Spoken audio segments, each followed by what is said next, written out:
بسم الله الرحمن الرحيم. الحمد لله نحمده ونستعينه ونؤمن به ونستغفره ونستهديه ونتوب إليه ونعوذ بالله من شرور أنفسنا ومن سيئات أعمالنا.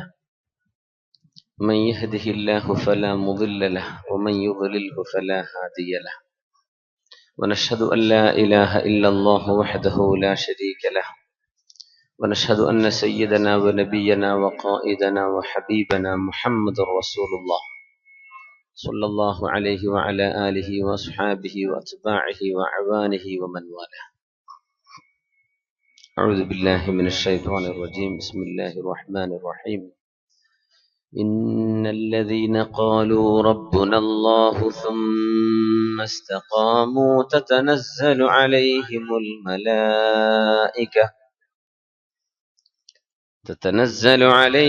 الملائكة ألا تخافوا ولا تحزنوا وأبشروا بالجنة التي كنتم توعدون.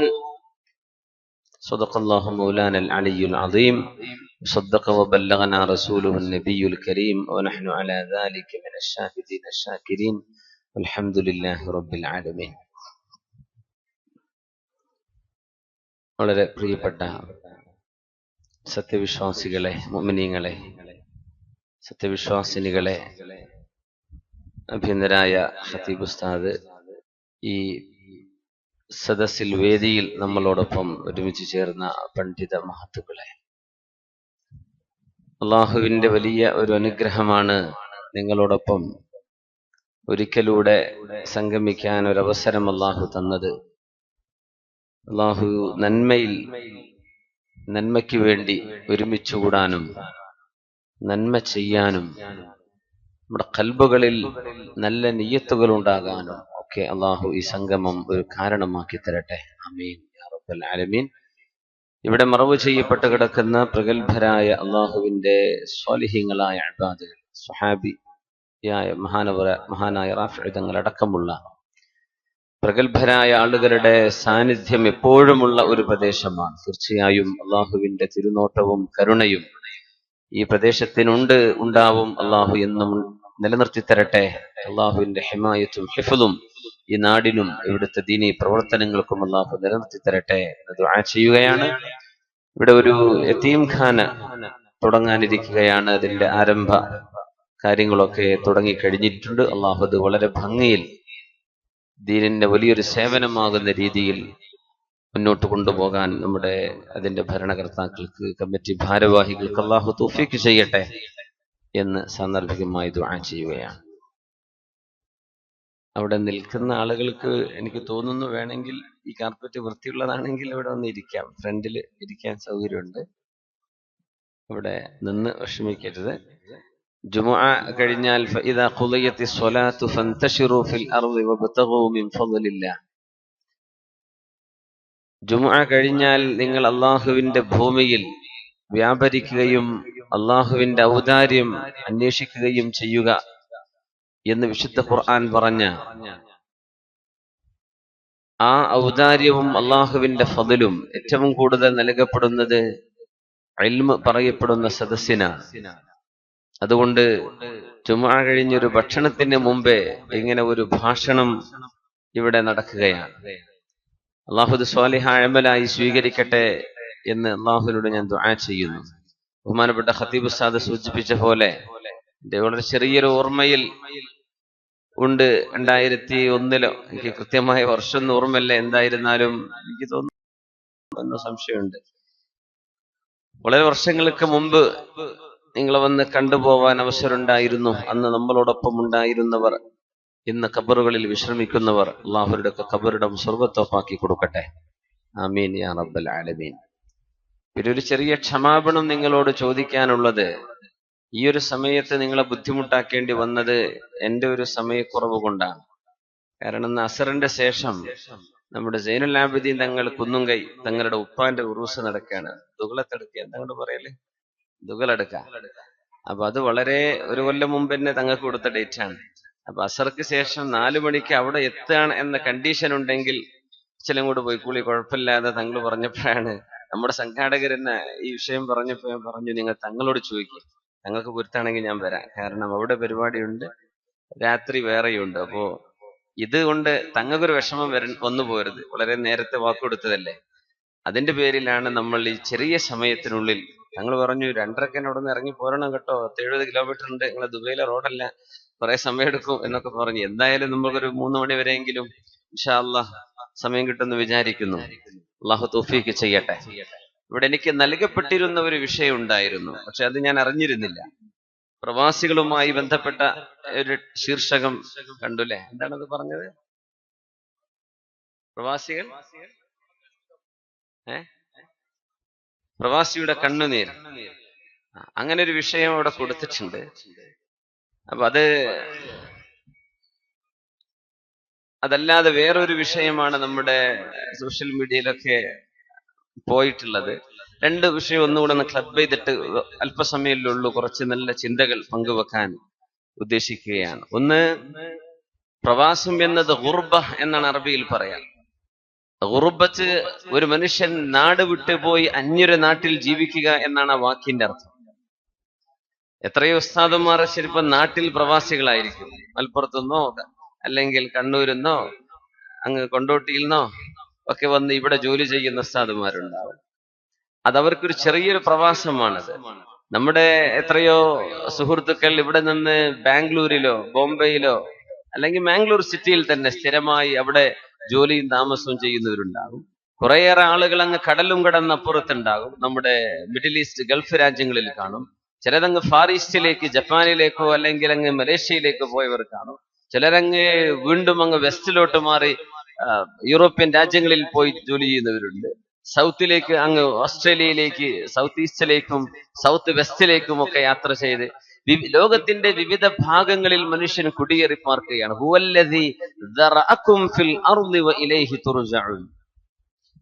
അള്ളാഹുവാണ് നിങ്ങളെ വ്യത്യസ്ത സ്ഥലങ്ങളിൽ കൊണ്ടുപോയി പാർപ്പിച്ചത് എന്നാണ്. നമ്മൾ ഈ വഴിക്ക് ഇങ്ങനെ വരുമ്പോ ആലോചിക്കും, മഹാനായ റാഫി ഇബ്നു ഹബീബ് റളിയല്ലാഹു അൻഹു ആയിരക്കണക്കിന് കൊല്ലങ്ങൾക്ക് മുമ്പ് എന്തേ അങ്ങ് കാസർഗോഡോ അല്ലെങ്കിൽ അങ്ങ് തളങ്കരയിലോ അല്ലെങ്കിൽ അങ്ങ് കുമ്പളയിലോ തങ്ങാതെ അവിടെ നിന്ന് ഇങ്ങോട്ട് നമ്മുടെ ബന്ദിയോടും കഴിഞ്ഞ് ഉൾപ്രദേശത്തേക്ക് എന്തിനാ വന്നത്? അന്ന് ഇവിടെ വല്ല മനുഷ്യന്മാരോട് ഇതിന്റെയൊക്കെ മുമ്പ് എത്ര മഹല്ല് കഴിഞ്ഞു പോയിട്ടുണ്ടാകും, എന്തുകൊണ്ട് അവർ ഇങ്ങോട്ടെത്തി എന്നൊക്കെ നമ്മളൊരു ചെറിയൊരു ചിന്ത ഇങ്ങനെ വരുമ്പോഴാ ഈ ആയത്ത് നമുക്കതിന് മറുപടി തരാ. ഹുവല്ലദീ ദറഅകും ഫിൽ അർദ്, അള്ളാഹുവാണ് നിങ്ങൾ എവിടെയാണ് ജീവിക്കേണ്ടതെന്നും നിങ്ങളെ ഭൂമിയിലെ നിങ്ങളെ കൊണ്ടുപോയി പാർപ്പിച്ചത് അള്ളാഹു ചെയ്ത പണിയാണ്. നമ്മൾ ചില രാജ്യങ്ങളിലൂടെ സഞ്ചരിക്കുമ്പോൾ മണിക്കൂറുകളോളം യാത്ര ചെയ്യേണ്ടി വരും. രണ്ടാഴ്ച മുമ്പ് ഞങ്ങൾ ഈജിപ്തിൽ പോയിരുന്നു. അവിടുന്ന് സീനാ മരുഭൂമിയിലൂടെ നമ്മൾ ഫലസ്തീനിലേക്ക് യാത്ര ചെയ്യണമെങ്കിൽ ഒരു 12 മണിക്കൂറോളം ബസ്സിൽ യാത്ര ചെയ്യണം. സീനാ മരുഭൂമി, മൂസ നബി അലൈഹിസ്സലാം അള്ളാഹുമായി സംസാരിച്ച പർവ്വതങ്ങളൊക്കെ കണ്ട് ആ ഒരു യാത്ര വരുമ്പോ 10,000-കണക്കിന് കിലോമീറ്ററുകളാ നമ്മുടെ മുമ്പിൽ കിടക്കുന്നത്. യാ റബ്ബ്, ഈജിപ്തിൽ നിന്ന് എന്തിനെ ഇത്രയും ദൂരം ഈ ഒരു വെള്ളം പോലും കിട്ടാത്ത മരുഭൂമിയിലൂടെ എന്തിനവർ താമസിച്ച് ഇപ്പുറം വന്നു? എന്തുകൊണ്ട് അവിടെ തന്നെ തങ്ങിക്കൂടായിരുന്നു അവർക്ക്? ഒമാനിൽ ജോലി ചെയ്യുന്നവർക്കറിയാം, അല്ലെങ്കിൽ സൗദി അറേബ്യയിൽ ഒരു നഗരത്തിൽ നിന്ന് അടുത്തൊരു നഗരത്തിലേക്കുള്ള ദൂരം 100-കണക്കിന് കിലോമീറ്ററുകളാണ്, മരുഭൂമി മാത്രമാണ്. എന്തിനെ ജനങ്ങള് ഈ ഒരു നഗരം വിട്ട് ഇത്രയും ദൂരം സഞ്ചരിച്ചെന്തിനെ വേറൊരു നഗരത്തിലേക്ക് പോയത്?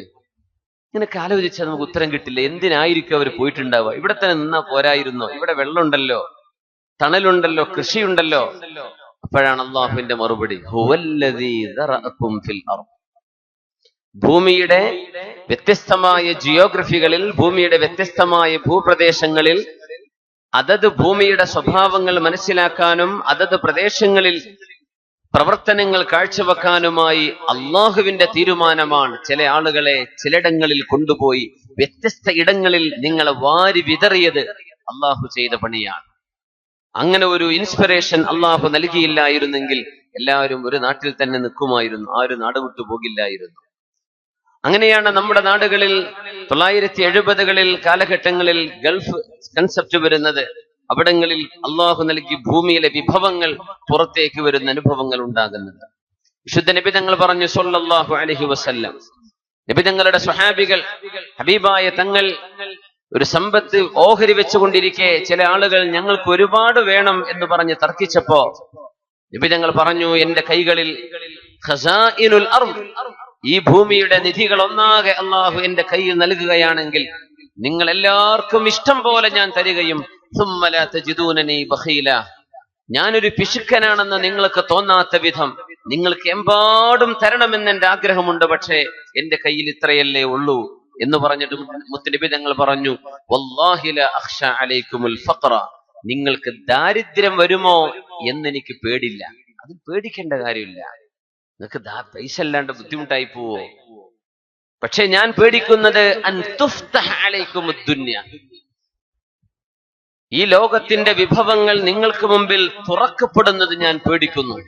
ഫതനാഫസുഹ കമാ തനാഫസുഹ ഫതഹ്ലകു കമാ ഹലകു. അങ്ങനെ വരുമ്പോ ഭൂമിക്കുള്ളിലെ വിഭവങ്ങൾ നിങ്ങൾക്ക് അല്ലാഹു തരുമ്പോ നിങ്ങൾ അതിൽ മത്സരിക്കും. നിങ്ങൾ മത്സരിക്കാൻ തുടങ്ങിയാൽ നിങ്ങൾ നശിക്കും, നിങ്ങളുടെ മുൻഗാമികൾ നശിച്ച പോലെ എന്ന് പറഞ്ഞ ഹദീസ് നമുക്ക് ഓർമ്മ വരുന്നു. ഭൂമിയിൽ നിന്ന് പെട്രോളും ഡീസലും അതുപോലെ തന്നെ നാച്ചുറൽ ഗ്യാസ് ഇതൊക്കെ ഭൂമിയുടെ ഉള്ളിൽ നിന്ന് കിട്ടിയപ്പോഴാ മരുഭൂമിയായി കിടന്ന നാട് ആളുകൾ ഓടാൻ തുടങ്ങിയത്. ഈ കേരളം പോലെ നല്ലൊരു നാട്ടിൽ നിന്ന് എന്തിനെ മരുഭൂമിയിലേക്ക് ഓടിയതെന്ന് ചോദിച്ചാൽ അതിന്റെ ഉള്ളിൽ എണ്ണയുണ്ട്. തുഫ്തഹ അലൈക്കുമുദ് ദുനിയ, അള്ളാഹു നിങ്ങൾക്ക് ദുന്യാവങ്ങ് ഓപ്പൺ ചെയ്തു തരുന്നത്, ഉള്ളിലുണ്ട് സാധനം, അതങ്ങ് തുറന്നു തരാ. സത്യത്തിൽ ഇന്ന് സംഭവിച്ചത് അതാണ്. നമ്മൾ ഓർക്കാറുണ്ട്, അള്ളാഹുവേ, ഒരു ഓയിലും ഡീസലോ പെട്രോളോ ഒന്നും അറബ് ലോകത്തില്ലായിരുന്നെങ്കിൽ ആര് ആ നാട്ടിലേക്ക് തിരിഞ്ഞു നോക്കും? ആരുണ്ടാകുമായിരുന്നു തിരിഞ്ഞു നോക്കാൻ? മരുഭൂമിയല്ലേ. കേരളമൊക്കെ ആണെങ്കിൽ തെങ്ങെങ്കിലുണ്ടല്ലോ എന്ന് വിചാരിച്ചെന്നാൽ ടൂറിസ്റ്റെങ്കിലും വന്നേന്ന് വരും. ഈ മരുഭൂമിയിലേക്ക് ആര് പോവാനാ? പക്ഷെ അള്ളാഹുവിന്റെ ഹബീബ് സ്വല്ലല്ലാഹു അലൈഹി വസല്ലം തങ്ങൾ പഠിപ്പിച്ചു, അങ്ങനെ ഒരു സംഭവം ലോകത്ത് നടക്കാൻ പോവുകയാണ്. അതിന്റെ തുടർച്ചയാണ് നമ്മുടെ നാടുകളിൽ പ്രവാസവുമായി ബന്ധപ്പെട്ട് ഗൾഫ് രാജ്യങ്ങളിൽ ഉണ്ടായ വിഭവങ്ങളെ തേടിയുള്ള നമ്മുടെ യാത്രകൾ ഉണ്ടായത്. മുത്തനബി തങ്ങൾ സ്വല്ലല്ലാഹു അലൈഹി വസല്ലം തങ്ങൾ ഒരു കാര്യം ഓർമ്മിപ്പിച്ചു. ഒരു മനുഷ്യൻ നാട് വിട്ടു പോകുമ്പോൾ തിന്മകൾ ചെയ്യാനുള്ള ടെൻഡൻസി കൂടുതലാണ്. നാട് വിട്ടു പോകുമ്പോൾ മനുഷ്യൻ തെറ്റ് ചെയ്യുന്ന, സ്വന്തം നാട്ടിൽ നിൽക്കുമ്പോൾ തെറ്റ് ചെയ്യാത്ത ആളുകൾ നാട് വിട്ടു പോയാൽ തെറ്റ് ചെയ്യും. അതുകൊണ്ടാണ് നമ്മുടെ ചില മക്കളൊക്കെ അവർ ചില ക്യാമ്പസുകളിൽ ചെല്ലുമ്പോഴേക്കും അവര് മയക്കുമരുന്നിന്റെയോ അല്ലെങ്കിൽ വ്യഭിചാരത്തിന്റെയോ മറ്റ് ഗ്യാങ്ങുകളിൽ ചെന്നുപോയി പെടും. നാട് വിട്ടുപോയാൽ എന്നെ ആരും അറിയില്ലല്ലോ, ഞാനിവിടെ ഒരു വിദേശിയല്ലേ, പിന്നെ ഒരു തൊട്ടടുത്തുള്ള നെയ്ബർഹുഡിൽ ആരാ ജീവിക്കുന്നത് എന്ന് പോലും അറിയാത്ത ഒരു സംസ്കാരമാണ് നമ്മുടെ ആധുനിക നാഗരിക സംസ്കാരം. അപ്പുറത്തുള്ള ആൾ ജീവിച്ചിരിപ്പുണ്ടോ ഇല്ലേ എന്ന് പത്രത്തിലേ അറിയുള്ളൂ. തൊട്ടടുത്ത റൂമുകാരൻ ആത്മഹത്യ ചെയ്തതൊക്കെ പത്രം വരുമ്പോഴാ കാണാം. പടച്ചോനെ, ഇത് എന്റെ തൊട്ടടുത്ത റൂമാണല്ലോ. അത്രയും മനുഷ്യൻ സ്വന്തം അടുത്തുള്ള ആളെ സംബന്ധിച്ച് അറിയുന്നില്ല. അങ്ങനത്തെ ഒരു ലോകമാണ്. അതുകൊണ്ട് തിന്മയുടെ സാഹചര്യങ്ങൾ കൂടുതലാണ്. അതുകൊണ്ട് എത്രയോ നല്ല മനുഷ്യന്മാർ നമ്മുടെ നാട്ടിൽ നിന്നൊക്കെ ഗൾഫിലേക്ക് പോയിട്ട് കള്ളുകൂടി തുടങ്ങിയിട്ടുണ്ട്. എത്രയോ നല്ല ചെറുപ്പക്കാർ ഇവിടെ നിന്ന് പോയിട്ട് അവിടെ നിന്ന് കണ്ട ഫിലിപ്പീനികളെ പിന്നാലൊക്കെ കൂടിയിട്ട് അങ്ങനെ ജീവിതം നശിപ്പിച്ചു കളഞ്ഞിട്ടുണ്ട്. അതൊരു യാഥാർത്ഥ്യമാണ്. കുറെ ആളുകൾ കുരുത്തക്കേട് കൊണ്ട് വാപ്പാര് ഇവിടുന്ന് വിസെടുത്ത് കൊടുത്ത് വിട്ടിട്ടുണ്ട്. ഇക്കോ നാട്ടിൽ നിൽക്കല്ലേ. അങ്ങനെ അവിടെ ചെന്ന് നന്നായിട്ടുണ്ട്, അൽഹംദുലില്ലാഹ്. അങ്ങനെ കുറെ നന്നായതുണ്ട്, കുറെ കേടുവന്നതുണ്ട്. പക്ഷെ നബി തങ്ങൾ പറഞ്ഞു, ഒരു ബിലാദുൽ കുഫറിലേക്ക്, ഒരു കുഫറിന്റെ നാട്ടിലേക്ക് നിങ്ങൾ യാത്ര പോകുന്നത് അള്ളാഹുവിന് ഇഷ്ടമല്ല എന്ന് നബി തങ്ങൾ പറഞ്ഞു സ്വല്ലല്ലാഹു അലൈഹി വസല്ലം. അത്യാവശ്യമായ ഒരു ലക്ഷ്യത്തിനല്ലാതെ, ദീനിയായ ഒരു താല്പര്യത്തിനല്ലാതെ, കച്ചവട സംബന്ധമായ അത്യാവശ്യമായ ഒരു യാത്രകൾക്കല്ലാതെ വെറുതെ നാട് കാണാൻ വേണ്ടി ഒരു യൂറോപ്പിലേക്ക് പോവാ, ഉദാഹരണം പറയുവാൻ അമേരിക്കയ്ക്ക് ഒന്ന് പോയി കണ്ടു നോക്കുക, പറഞ്ഞു കേൾക്കുന്ന നാടല്ലേ, അതൊരു തരം ഗുർബത്താണ്, അതൊരു തരം പ്രവാസമാണ്. പക്ഷെ അത് അള്ളാഹുവിന് ഇഷ്ടമല്ല. എന്തുകൊണ്ട്? ഇസ്ലാമിന്റെ ഷിആറുകൾ കേൾക്കാൻ പ്രയാസമുണ്ടോ? ഇസ്ലാമിന്റെ അടയാളങ്ങൾ കാണപ്പെടാത്തൊരു നാട്ടിലേക്ക് ചെല്ലുമ്പോ പൈശാചികമായ ടെംപ്റ്റേഷൻ നമുക്ക് കൂടുതലുണ്ടാവും. പിശാച് ബാങ്ക് തന്നെ കേൾക്കണില്ല, പിന്നെ അവിടെ നിസ്കരിക്കാൻ മറന്നുപോകും. മഗ്രിബ് എപ്പോഴാണെന്ന് അറിയുന്നില്ല, എപ്പോഴാണ് ഫജ്ർ എന്നറിയില്ല, അവിടുത്തെ നോമ്പിന്റെ ഉത്സാഹം കുറഞ്ഞു പോകും. അതുകൊണ്ട് നബി സല്ലല്ലാഹു അലൈഹി വസല്ലം തങ്ങൾ ബിലാദുൽ കുഫറിലേക്ക് പോകുന്നത് ഇഷ്ടപ്പെട്ടിട്ടില്ല എന്ന് പരിശുദ്ധ ഹദീസുകളിൽ കാണും. ഹബീബായ നബി തങ്ങളും സ്വഹാബികളും ഇരിക്കുകയാണ്. ആ സമയത്താണ് നല്ല ആരോഗ്യമുള്ള ഒരു ചെറുപ്പക്കാരൻ അതിലൂടെ കടന്നു പോകുമ്പോ സ്വഹാബികൾ പറഞ്ഞു, നബിയെ, നല്ല ആരോഗ്യമുള്ള ചെറുപ്പക്കാരൻ. ആ മനുഷ്യൻ തന്റെ ആരോഗ്യം ചെലവഴിക്കുന്നത് ലിൽ ജിഹാദി ഫീ സബീലില്ലാഹ്, അള്ളാഹുവിന്റെ മാർഗത്തിൽ ധർമ്മസമരം ചെയ്യാനാണെങ്കിൽ എത്ര നന്നായിരുന്നു നബിയെ, ഈ ആരോഗ്യം കൊണ്ട് ജിഹാദാണ് ലക്ഷ്യമെങ്കിൽ. ആൾക്കാർ അഭിപ്രായം പറയുമല്ലോ, ഒരാളെ കാണുമ്പോ എന്തെങ്കിലുമൊക്കെ പറയണ്ടേ. അപ്പോ സ്വഹാബികൾ നല്ല ആരോഗ്യമുള്ള ഒരാളുകൾ കടന്നു പോകുമ്പോൾ പറയാം, പൊന്നാരെ നബിയെ, ഇയാൾ നമ്മുടെ കൂടെ യുദ്ധത്തിനൊന്നും വരാറില്ല, നല്ല മസുലൊക്കെ കാണിച്ച് നടക്കാന്നല്ലാതെ ഇതുകൊണ്ടൊക്കെ വല്ല കാര്യമുണ്ടോ എന്ന് പറഞ്ഞപ്പോഴാണ് നബി തങ്ങൾ ഒരു വലിയൊരു ഹദീസ് പറഞ്ഞത്. അത് പ്രവാസികളായ ആളുകൾക്ക് ഒരു ചെറിയ ആശ്വാസം കിട്ടുന്ന ഹദീസാണ്. നബി തങ്ങൾ പറഞ്ഞു സ്വല്ലല്ലാഹു അലൈഹി വസല്ലം, ലൗ കാന യസ്ആ, ആ മനുഷ്യൻ യാത്ര പോകുന്നത്, അയാൾ അധ്വാനിക്കുന്നത്, ലിയുൻഫിഖ അലാ നഫ്സിഹി, സ്വന്തം ശരീരത്തിന് ആവശ്യമുള്ള സാധനങ്ങൾ വാങ്ങിക്കാൻ, അധ്വാനിക്കാനും പൈസ ഉണ്ടാക്കാനും ജോലി ചെയ്യാനുള്ള യാത്രയാണെങ്കിൽ ഫഹുവ ഫീ സബീലില്ലാഹ്, അവൻ അള്ളാഹുവിന്റെ മാർഗത്തിൽ ധർമ്മസമരം ചെയ്യുന്നവനെ പോലെയാണ്. ലൗ കാന യസ്ആ ലിഅബവൈനി മരീളൈൻ, രോഗികളായി കിടക്കുന്ന മാതാപിതാക്കളെ സംരക്ഷിക്കാനും അവർക്ക് രോഗചികിത്സ നൽകാനുമാണ് ഇവന്റെ യാത്രയെങ്കിൽ ഫഹുവ ഫീ സബീലില്ലാഹ്, അവൻ അള്ളാഹുവിന്റെ മാർഗത്തിലാണ്. ലൗ കാന യസ്ആ, ഈ മനുഷ്യൻ പോകുന്നത് സ്വന്തം ശരീരത്തെ ഹറാമിലേക്ക് പോവാതെ സംരക്ഷിക്കാനാണെങ്കിൽ, അധ്വാനിക്കാനും അള്ളാഹു അനുവദിച്ച മാർഗത്തിലുള്ള യാത്രയാണെങ്കിൽ ഫഹുവ ഫീ സബീലില്ലാഹ്, ഇതെല്ലാം അള്ളാഹുവിന്റെ മാർഗത്തിൽ ധർമ്മസമരം ചെയ്യുന്നതിന് തുല്യം തന്നെയല്ലേ. എന്തിനാണത് കുറച്ചു കാണുന്നത് എന്ന് ചോദിച്ചു നബി തങ്ങൾ സ്വല്ലല്ലാഹു അലൈഹി വസല്ലം. ഒരാൾ യാത്ര പോവാൻ, കുടുംബത്തെ പോറ്റാൻ വേണ്ടി പോവാൻ, ഫീ സബീലില്ലാഹ്, അള്ളാഹുവിന്റെ മാർഗത്തിലുള്ള യാത്രയാണ്. അത് മാത്രമല്ല, ഏതെങ്കിലും ഒരാൾ ഫീ ത്വലബി റിസ്ഖ്, ഭക്ഷണം അന്വേഷിച്ചുകൊണ്ടുള്ള യാത്രയിലാണ് ഒരാൾക്ക് മരണം സംഭവിക്കുന്നതെങ്കിൽ ആ മനുഷ്യന് ഷഹീദിന്റേതുപോലത്തെ കൂലി കിട്ടുമെന്ന് പറഞ്ഞ ഹദീസുകളുണ്ട് സ്വല്ലല്ലാഹു അലൈഹി വസല്ലം. പ്രവാസികളായ ആളുകൾ മരിച്ചു വരൂലേ, അവിടുന്ന് മരിച്ചു, ഇപ്പോഴാ മയ്യത്ത് കൊണ്ടുവരാ, പിന്നെ അങ്ങനെയാ നമ്മൾ പറയാ. അങ്ങനെ അധ്വാനിക്കാൻ വേണ്ടി പോയി അവിടെ മരിച്ചുപോയി, അവർക്ക് ഷഹീദിന്റെ കൂലി ലഭിക്കും. എന്തേ? റിസ്ഖ് അള്ളാഹുവിന് ഇഷ്ടമാണ്, അതന്വേഷിക്കുന്നത് അള്ളാഹുവിന് ഇഷ്ടമാണ്, അതിനുവേണ്ടി അധ്വാനിക്കുന്നതും അള്ളാഹുവിന് ഇഷ്ടമാണ്. വകാന ഫാറൂഖ് റളിയല്ലാഹു അൻഹു, ഉമർ റളിയല്ലാഹു അൻഹുവിന്റെ മുമ്പിലേക്ക് ഏതെങ്കിലും ഒരു ചെറുപ്പക്കാരൻ വന്നാൽ ഉമർ തങ്ങൾ ആദ്യം ചോദിക്കുന്ന ചോദ്യം, എന്താ നിന്റെ ജോലി എന്നാണ്. ജോലിയൊന്നുമില്ല, ഞാൻ വെറുതെ നടക്കുകയാണ് എന്ന് പറഞ്ഞാൽ ലസഖത മിൻ ഐനൈ, ആ ചെറുപ്പക്കാരന് ഒരു വിലയും കൊടുക്കില്ല ഫാറൂഖ് റളിയല്ലാഹു തആല അൻഹു. അപ്പൊ അധ്വാനിക്കാൻ വേണ്ടിയുള്ള ഒരു യാത്രയാണെങ്കിൽ മാഷാ അല്ലാഹ്, പ്രവാസികൾക്ക് കണ്ണീര് എന്ന് പറയേണ്ട കാര്യമില്ല. പിന്നെ കണ്ണീര് വരുന്നത് സ്വന്തം കുടുംബത്തെ ചൊല്ലിയാണ്. കുടുംബത്തെ ചൊല്ലിയുള്ള കണ്ണീരുകൾ സ്വാഭാവികമാണ്. നബി തങ്ങൾ പറഞ്ഞു, അസ്സഫറു ഖിത്അത്തുൻ മിനൽ അദാബ്, യാത്ര എന്ന് പറയുന്നത് അദാബിന്റെ ഒരു കഷ്ണമാണ്, അദാബിന്റെ കഷ്ണമാണ്. നമ്മൾ പറയും ഫ്ലൈറ്റിന് യാത്ര ചെയ്യുമ്പോ ഇപ്പൊ എങ്ങനെ അദാബാവുക? ഫ്ലൈറ്റിനൊക്കെ പോകുമ്പോ അദാബാണോ? അല്ലെങ്കിൽ ഇവിടെ നിന്ന് ട്രെയിനിൽ AC കോച്ചിൽ യാത്ര ചെയ്യാൻ തിരുവനന്തപുരത്തേക്ക് പോകുന്നു, കാസർഗോഡ് നിന്ന് മംഗലാപുരത്ത് നിന്ന് കയറുന്നു, കൊച്ചിയിലേക്ക്, എറണാകുളത്തേക്ക്, ഇന്റർസിറ്റിക്കാ പോകുന്നത്, അതൊക്കെ വല്ല അദാബാണോ? എത്ര പെട്ടെന്ന് എത്തുന്നതിന് അദാബ് എന്ന് പറയാൻ പറ്റുമോ എന്നൊക്കെ ആർക്കെങ്കിലും ചോദിക്കാൻ പറ്റിയേക്കും. പക്ഷേ തങ്ങൾ പറയാ, യദഉ തുആമഹു വശറാബഹു വഅഹ്ലഹു, ഫാമിലി കൂടെ ഉണ്ടെങ്കിൽ കുഴപ്പമില്ല എന്നതിന്റെ അർത്ഥം. യദഉ തുആമഹു വശറാബഹു വഅഹ്ലഹു, ഒരു മനുഷ്യൻ അവന്റെ ഇഷ്ടപ്പെട്ട ഭക്ഷണം, അവന്റെ ഇഷ്ടപ്പെട്ട വെള്ളം, ചിലർക്ക് ഒരു നല്ലൊരു കട്ടൻ ചായ കിട്ടിയാൽ മതിയാവും, വൈകുന്നേരം അസർ നേരത്ത്. യാത്രയിൽ അത് കിട്ടുമോ? ഹജ്ജിന് പോവാ, ഉംറക്ക് പോവാൻ ചിലക്ക് അത്രയേ വേണ്ടി ഉണ്ടാവുള്ളൂ. ചിലക്ക് പ്രിയപ്പെട്ട ചില ഭക്ഷണങ്ങൾ ഉണ്ടാകും, വളരെ സിമ്പിൾ ആണ്, പക്ഷെ യാത്രയിൽ ഇത് കിട്ടില്ല. യദഉ തുആമഹു വശറാബഹു, അവന്റെ അന്നവും വെള്ളവും ഉപേക്ഷിക്കുകയാണ്. വഅഹ്ലഹു, അവന്റെ കുടുംബവും ഭാര്യയും മക്കളും ഉപേക്ഷിക്കപ്പെടുകയാണ്. അത് തന്നെ പോരെ ഒരു മനുഷ്യന് അദാബെന്ന് മനസ്സിലാക്കാൻ? സ്വന്തം കുടുംബത്തെ വിട്ടു നിൽക്കല്ലേ, അത് അദാബല്ലയോ എന്ന് ചോദിച്ചു പരിശുദ്ധ റസൂലുള്ളാഹി സ്വല്ലല്ലാഹു. അപ്പൊ കുടുംബത്തോടൊപ്പമുള്ള ഒരു ജീവിതത്തെ സംബന്ധിച്ച് നമുക്ക് അങ്ങനെ അദാബ് എന്ന് പറഞ്ഞുകൂടാ. കുടുംബം ഇല്ലാതെ നിൽക്കുന്നതിന് കണ്ണീരിന് കാരണമാണ്. ഫാറൂഖ് റളിയല്ലാഹു തആല അൻഹു കാന യഇശു, മദീനയിൽ രാത്രി സഞ്ചരിക്കുമായിരുന്നു ഫാറൂഖ് റളിയല്ലാഹു അൻഹു. അങ്ങനെ സഞ്ചരിക്കുമ്പോഴാ ഒരു വീടിന്റെ ഉള്ളിൽ നിന്നൊരു പെണ്ണിങ്ങനെ, ഹൽ മിൻ സബീലിൻ ഇലാ ഖംറിൻ ഫഅശ്റബഹാ അം മിൻ സബീലിൻ ഇലാ നസ്ർ ഇബ്നു ഹജ്ജാജി. ഒരു പെണ്ണിങ്ങനെ പാട്ട് പാടുകയാണ്, ഹൽ മിൻ സബീലിൻ ഇലാ ഖംറിൻ ഫഅശ്റബഹാ അം മിൻ സബീലിൻ ഇലാ നസ്ർ ഇബ്നു ഹജ്ജാജി.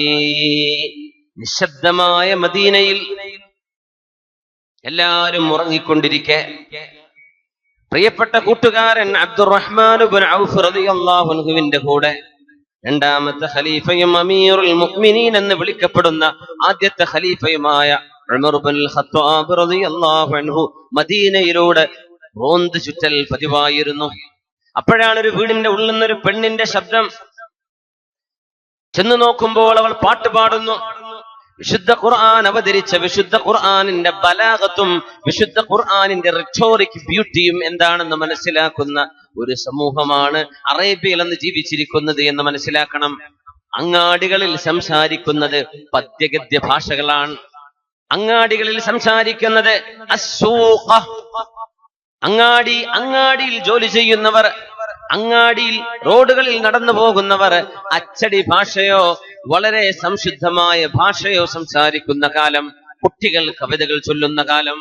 മുർത്തജിലീങ്ങളാണ്. വളരെ പെട്ടെന്ന് ആലോചിക്കുന്നു, എഴുതിണ്ടാക്കൊന്നും വേണ്ട, പെട്ടെന്ന് അങ്ങ് പാട്ട് പാടും.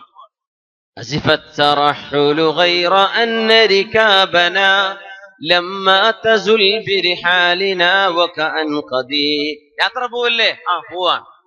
പോവാൻ ഞങ്ങൾ പോവാണ്, ഇപ്പൊ പോവാണ്. അതാണ് പറഞ്ഞത് ആ പാട്ടില്. ഇപ്പൊ പോവാണെന്നാ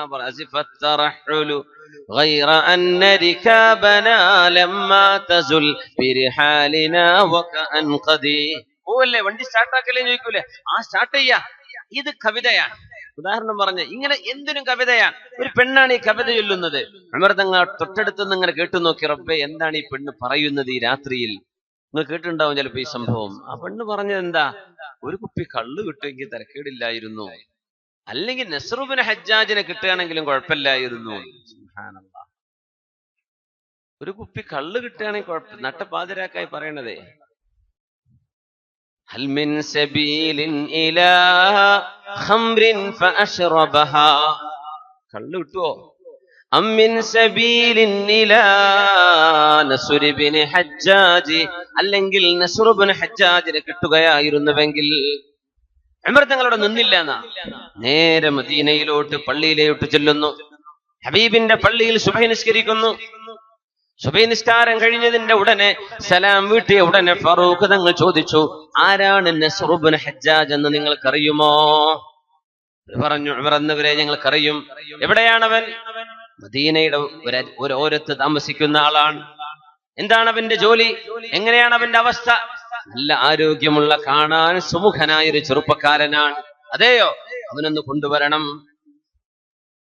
നസ്ർ ഇബ്നു ഹജ്ജാജിനെ കൊണ്ടുവന്ന പള്ളിയിലേക്ക് ചോദിച്ചു, നസ്ർ ഇബ്നു ഹജ്ജാജ്, നീ കുറ്റക്കാരനല്ല, പക്ഷേ നിന്നെപ്പറ്റി, നിന്നെ ആഗ്രഹിക്കുന്ന പെണ്ണുങ്ങൾ ഈ വീടുകളിലുണ്ട്, ഇവിടെ മദീനയിലുണ്ട്.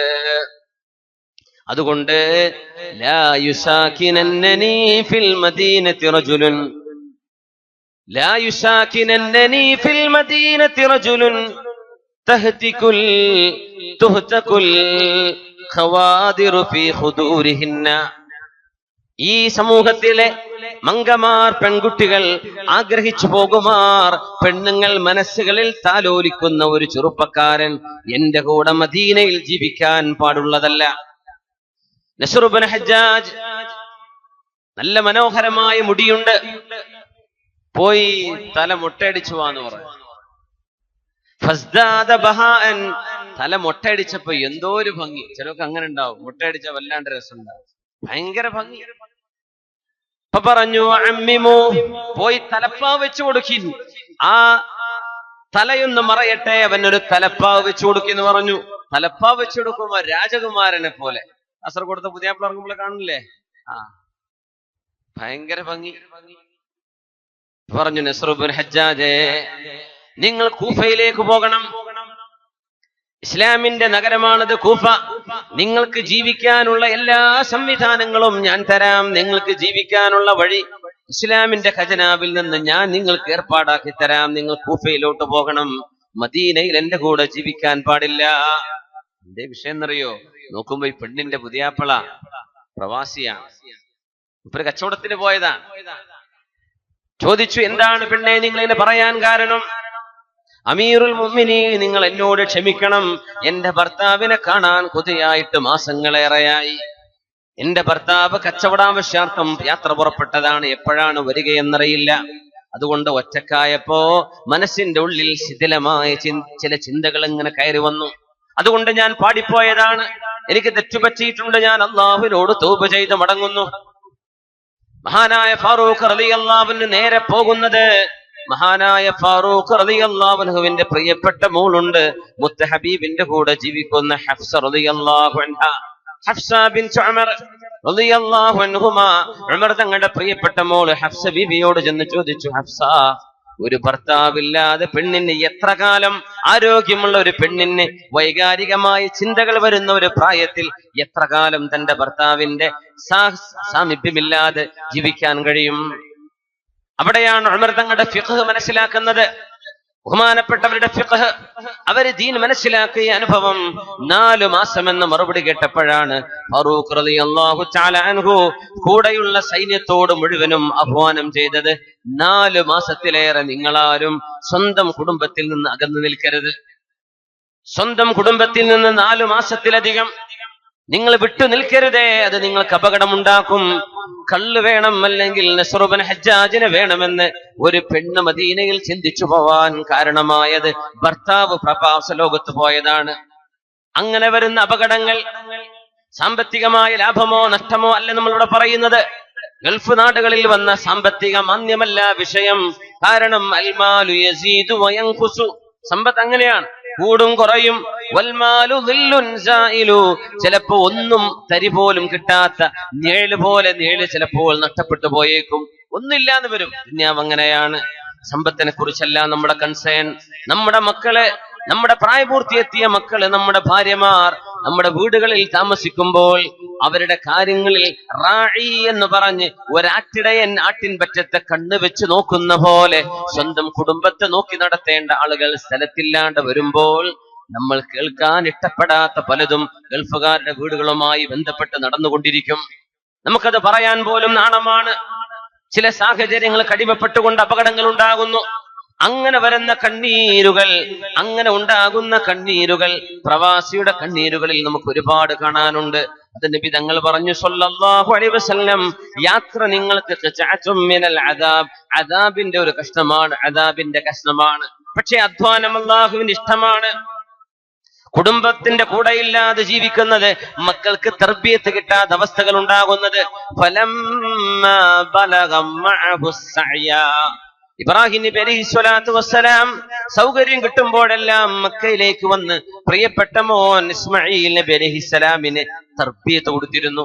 അതുകൊണ്ടാണ് ഫലമ്മാ ബലഗ മഅഹു, ഇബ്രാഹിം നബിയോടുകൂടെ ഇസ്മായിൽ എന്ന കുഞ്ഞിന് ഓടിച്ചാടി നടക്കാനുള്ള പ്രായമായപ്പോൾ എന്ന മഅഹു എന്ന ഒരു ളമീറും ഒരു ജാറും കൊടുത്ത അല്ലാഹു കൊടുത്ത ആ ഒരു ചെറിയ കൊച്ചുവാക്ക്, മഅഹു, ഇബ്രാഹിം നബിയുടെ കൂടെ കഴിയുമ്പോ വാപ്പയുടെ കൂടെ മക്കൾ വളരുന്നതും വാപ്പയില്ലാതെ വളരുന്നതും ഒരുപോലെയാണോ?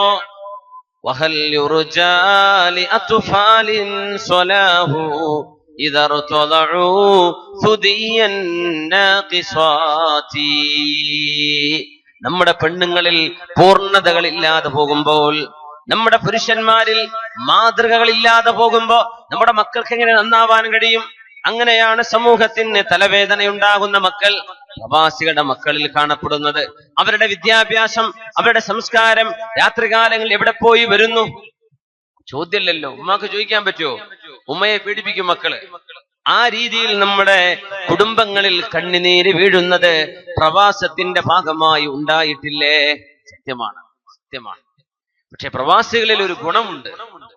മനുഷ്യന്റെ തനിയായ സ്വഭാവം മനസ്സിലാക്കണമെങ്കിൽ പ്രവാസ ലോകത്തെ ഉണ്ടാവുള്ളൂ. അതുകൊണ്ടാണ് ഗൾഫിൽ നിന്ന് കിട്ടുന്ന സുഹൃത്തുക്കളെ പോലെ നല്ല സുഹൃത്തുക്കള് നാട്ടിൽ കിട്ടൂല. നാട്ടിൽ നല്ല സുഹൃത്തുക്കൾ കിട്ടും എപ്പോന്നറിയോ? ഗൾഫുകാര് വന്ന് ആദ്യത്തെ 10 ദിവസം കുറേ സുഹൃത്തുക്കൾ ഉണ്ടാവും. ആദ്യത്തെ 10 ആ 10 ദിവസം കഴിഞ്ഞാൽ കയ്യിലെ കാശൊക്കെ തീരുന്നു. അത് കഴിഞ്ഞ് ഇവരൊക്കെ അങ്ങ് മുങ്ങും ചെയ്യും. ഈ 10 ദിവസത്തെ സുഹൃത്തുക്കളാ നാട്ടിലുണ്ടാവുക. പക്ഷെ ഗൾഫിൽ അങ്ങനെയല്ല. ഒരു റൂമിൽ പട്ടിണിയാണെങ്കിൽ പട്ടിണി, ഒരു കുബൂസും കറിയും ഉള്ളൂ, എന്നാൽ അങ്ങനെ. എടോ, നിനക്ക് എന്ത് വിഷമുണ്ടോ? നമുക്ക് ഒരുമിച്ചങ്ങ് പിരിവിടല്ലേ? എല്ലാവരും 10 റുപ്യ എടുക്കി, ഒരു 100 റുപ്യ എടുക്കി, ഒരു 1000 കൊടുക്കി, നാട്ടിൽ പോയിക്കോട്ടെ, ടിക്കറ്റ് എടുത്തു കൊടുക്കുക. ഇങ്ങനെ ഒരു സഹായ ബോധമൊന്നും നാട്ടിൽ കാണുന്നില്ല. ശരിയല്ലേ? അത് നാട്ടിൽ നിന്ന് ഒരു 10,000 റുപ്യ എങ്ങനെങ്കിലും തിരിക്കണം എന്ന് വിചാരിച്ച നടക്കുവോ? എല്ലാരും എന്താ പറയാ, എന്താ കച്ചവടമല്ല, നിങ്ങളെടുത്തുണ്ടോ, മകന്റെ പൈസ വന്നിട്ട് കാരം, നിങ്ങളെടുത്തുണ്ടോ, ഞാൻ തന്നെ കടം കൊണ്ട് കുടുങ്ങിയിരിക്കുക. ഗൾഫുകാർക്കൊക്കെ കടം പ്രയാസമൊക്കെ ഉണ്ട്, പക്ഷെ അവരത് പറയില്ല, സഹായിക്കുന്ന വല്ലാത്തൊരു മനസ്സ്. അതുകൊണ്ടാണ് ഗൾഫിലേക്കൊക്കെ ചെന്നിട്ട് വലിയ സഹായങ്ങൾ കിട്ടുന്നത്. അതുകൊണ്ടാണ് നല്ലൊരു മനസ്സവിടെ കിട്ടുന്ന. ഈ ഉറുബത്തിന്റെ ഒരു പ്രത്യേകത, നമ്മൾ ഒറ്റക്കാകുമ്പോ ഒരു റിഫ്ലക്ഷൻ തോന്നും. നമ്മൾ യാത്ര പോകുമ്പോൾ തന്നെ മനസ്സിന് ചില മാറ്റങ്ങൾ വരും. നിങ്ങൾ ഇവിടെ തന്നെ നിൽക്കാന്ന് വിചാരിച്ചോളൂ, നിങ്ങൾ യാത്ര പോകുന്നുണ്ട്, യാത്രയിലാണ് നമുക്ക് നമ്മുടെ കൂടെ ഭാര്യ ഉണ്ടെങ്കിൽ, മക്കളുണ്ടെങ്കിൽ, ചില വിഷയങ്ങൾ ചർച്ച ചെയ്യുമ്പോൾ തുറന്ന മനസ്സോടുകൂടെ കേൾക്കണമെങ്കിൽ ഒരു യാത്രയിലേ കഴിയുള്ളൂ. വീട്ടിൽ തന്നെ നിങ്ങൾക്ക് വേറെ ഒന്നും പറയാനില്ലേ, എനിക്കിപ്പോ തിരക്കാൻ, ഞാൻ നടക്കട്ടെ, അല്ലെങ്കിൽ ഞാൻ കുട്ടിനെ ഡ്രസ്സ് മാറ്റി കൊടുക്കട്ടെ, അല്ലെങ്കിൽ അത് ചെയ്യട്ടെ, ആരും ഇരുന്ന് കേൾക്കില്ല. യാത്രയിൽ മനുഷ്യന്റെ മനസ്സിന് മാറ്റം വരുന്നുണ്ട്, യാത്രയിൽ വലിയ ഉപകാരങ്ങൾ ഉണ്ടെന്നാണ്. അതുകൊണ്ട് മഹാനായ ഫാറൂഖ് റളിയല്ലാഹു തആല അൻഹുവിന്റെ മുമ്പിൽ വന്ന ഒരു കേസാണ് ഇതിന്റെ ആധാരം. ഫാറൂഖ് റളിയല്ലാഹു അൻഹു ചോദിച്ചു, ബഹുമാനപ്പെട്ടവരുടെ മുമ്പിൽ കേസ് വന്നപ്പോ, അലക ഷാഹിദ്, നിങ്ങൾക്ക് സാക്ഷിയുണ്ടോ എന്ന് ചോദിച്ചു ഒരാളോട്. പറഞ്ഞു, ഉണ്ട്. ആരാ? ഇന്നാലിന്ന ഒരാൾ, നാ കൊണ്ടുവരുന്നു.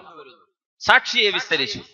ഫാറൂഖ് തങ്ങൾ ചോദിച്ചു, നിങ്ങളെ സാക്ഷിയായി ഇയാൾ കൊണ്ടുവന്നിരിക്കുകയാണ്, നിങ്ങൾക്ക് ഇയാൾ അറിയോ? ആ, അറിയും. അയാളോട് ചോദിച്ചു, നിങ്ങൾക്ക് ഇയാൾ അറിയോ? ആ, അറിയും.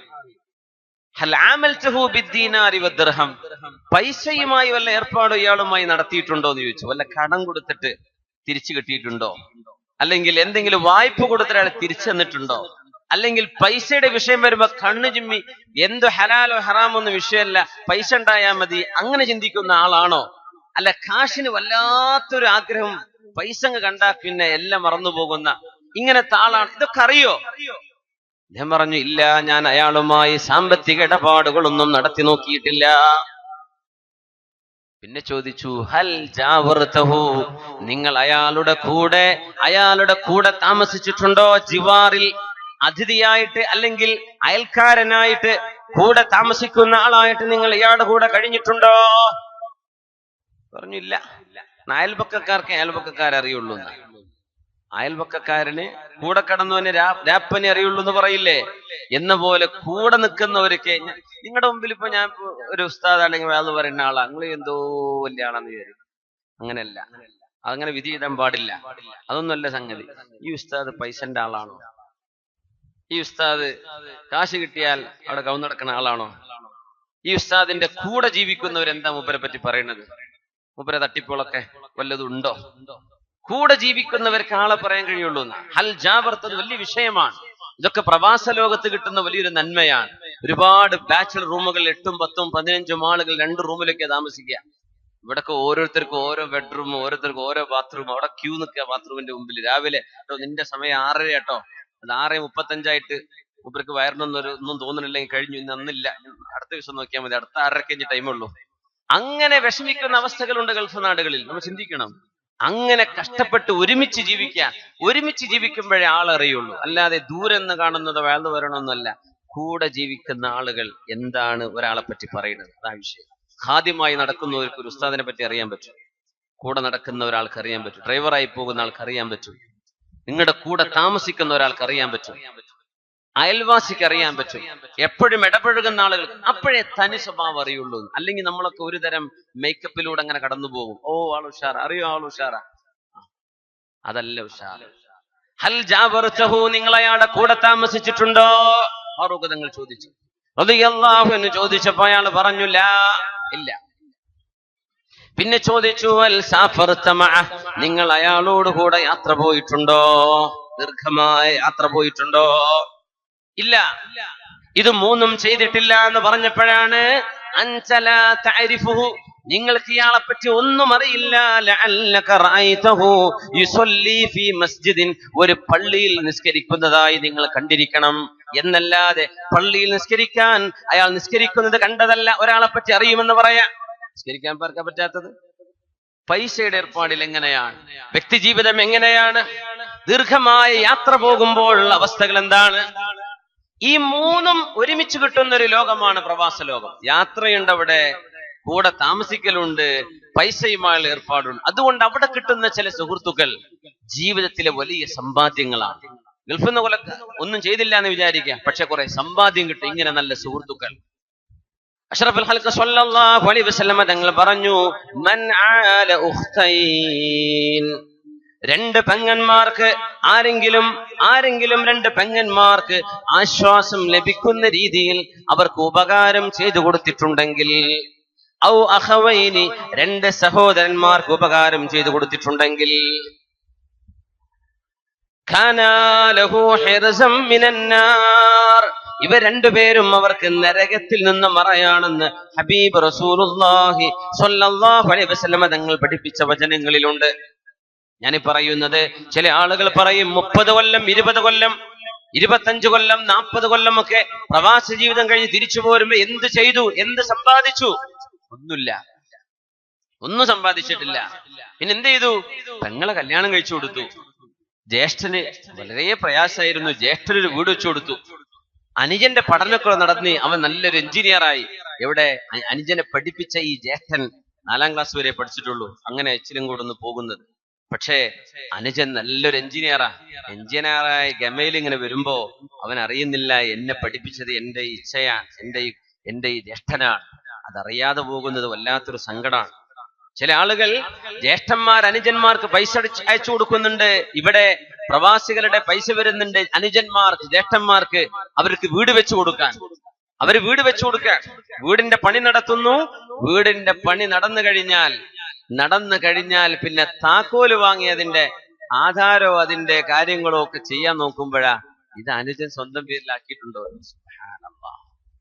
അങ്ങനെ 1-2 കേസുകൾ കാസർഗോഡ് ജില്ലയിൽ നടന്നത് എന്റെ ശ്രദ്ധയിൽപ്പെട്ടിട്ടുണ്ട്. എന്താ ചെയ്യാ? ജ്യേഷ്ഠൻ അടിച്ചു കൊടുത്ത പൈസയാണ്. ജ്യേഷ്ഠൻ വിചാരിച്ചു, റബ്ബേ ഒരു വീട് റെഡിയായല്ലോ, അടുത്ത വർഷം നാട്ടിലേക്ക് വന്നിട്ട് സെറ്റിൽ ആവാന്ന് നോക്കുമ്പോ വീടും പറമ്പൊക്കെ അനുജന്റെ പേരിലാണ്. അനുജനും ഭാര്യയും ഒരുമിച്ച് ഒരു തരം ട്രിക്ക് പ്രയോഗിച്ചു, ഇയാള് പുറത്തായി. പക്ഷെ ഞാൻ പറയാണ്, 2 തുണ്ട് ഭൂമി വാങ്ങിക്കാൻ കഴിഞ്ഞില്ലെങ്കിലും, 5 സെന്റ് ഭൂമി വാങ്ങിക്കാൻ കഴിഞ്ഞില്ലെങ്കിലും, ഒരു വീട് വാങ്ങിച്ചു വെക്കാൻ കഴിഞ്ഞില്ലെങ്കിലും, സ്വന്തം ഭാര്യക്കും മക്കൾക്കും ഒന്നും ഉണ്ടാക്കാൻ കഴിഞ്ഞില്ല. പക്ഷേ പുരനിറഞ്ഞു കിടന്നിരുന്ന സ്വന്തം പെങ്ങളെ കെട്ടിച്ചയക്കാൻ, പെങ്ങളുടെ മക്കളെ കെട്ടിച്ചയക്കാൻ, സ്വന്തം അനുജനെ, ജ്യേഷ്ഠനെ, ഉമ്മയെ, വാപ്പയെ സംരക്ഷിക്കാനാണ് പ്രവാസ ലോകത്തുള്ള അധ്വാനങ്ങൾ പോയതെങ്കിൽ നഷ്ടമായിട്ടില്ല. നരകത്തിലേക്ക് പോവാതെ രക്ഷപ്പെടാനുള്ള വഴി അവിടെയും ഉണ്ടെന്ന് പരിശുദ്ധ റസൂലുള്ളാഹി സ്വല്ലല്ലാഹു അലൈഹി വസല്ലം. 2 പെങ്ങന്മാരെ നോക്കിയാൽ, ഒരു സഹാബി ചോദിച്ചു, നബിയെ ഒരു പെങ്ങളാണെങ്കിലോ? ഒന്നാണെങ്കിലും മതി. സുബ്ഹാനല്ലാഹ്. ഒരു പെങ്ങളെ കെട്ടിച്ചയച്ചിട്ടേ ഉള്ളൂ, വേറൊന്നും ചെയ്യാൻ പറ്റിയില്ല. പിന്നെ പെങ്ങ് കുട്ടിയായി. അപ്പൊ ഉമ്മ പറഞ്ഞു, ഓളെ കുട്ടിനെ കൂടെ കെട്ടിച്ചിട്ട് വന്നാൽ മതി, പിന്നെ അവിടെ നിൽക്കന്നെ, സ്വന്തം കുടുംബത്തെ നോക്കാനോ സ്വന്തം ഭാര്യയെ കൊണ്ടുപോവാൻ ഒന്നിനും അങ്ങനെ സമ്മതിക്കാത്ത കുറച്ച് പിഷ്കന്മാരായ ഉമ്മിമാപ്പാരും ഉണ്ട്. എന്താ ചെയ്യാ?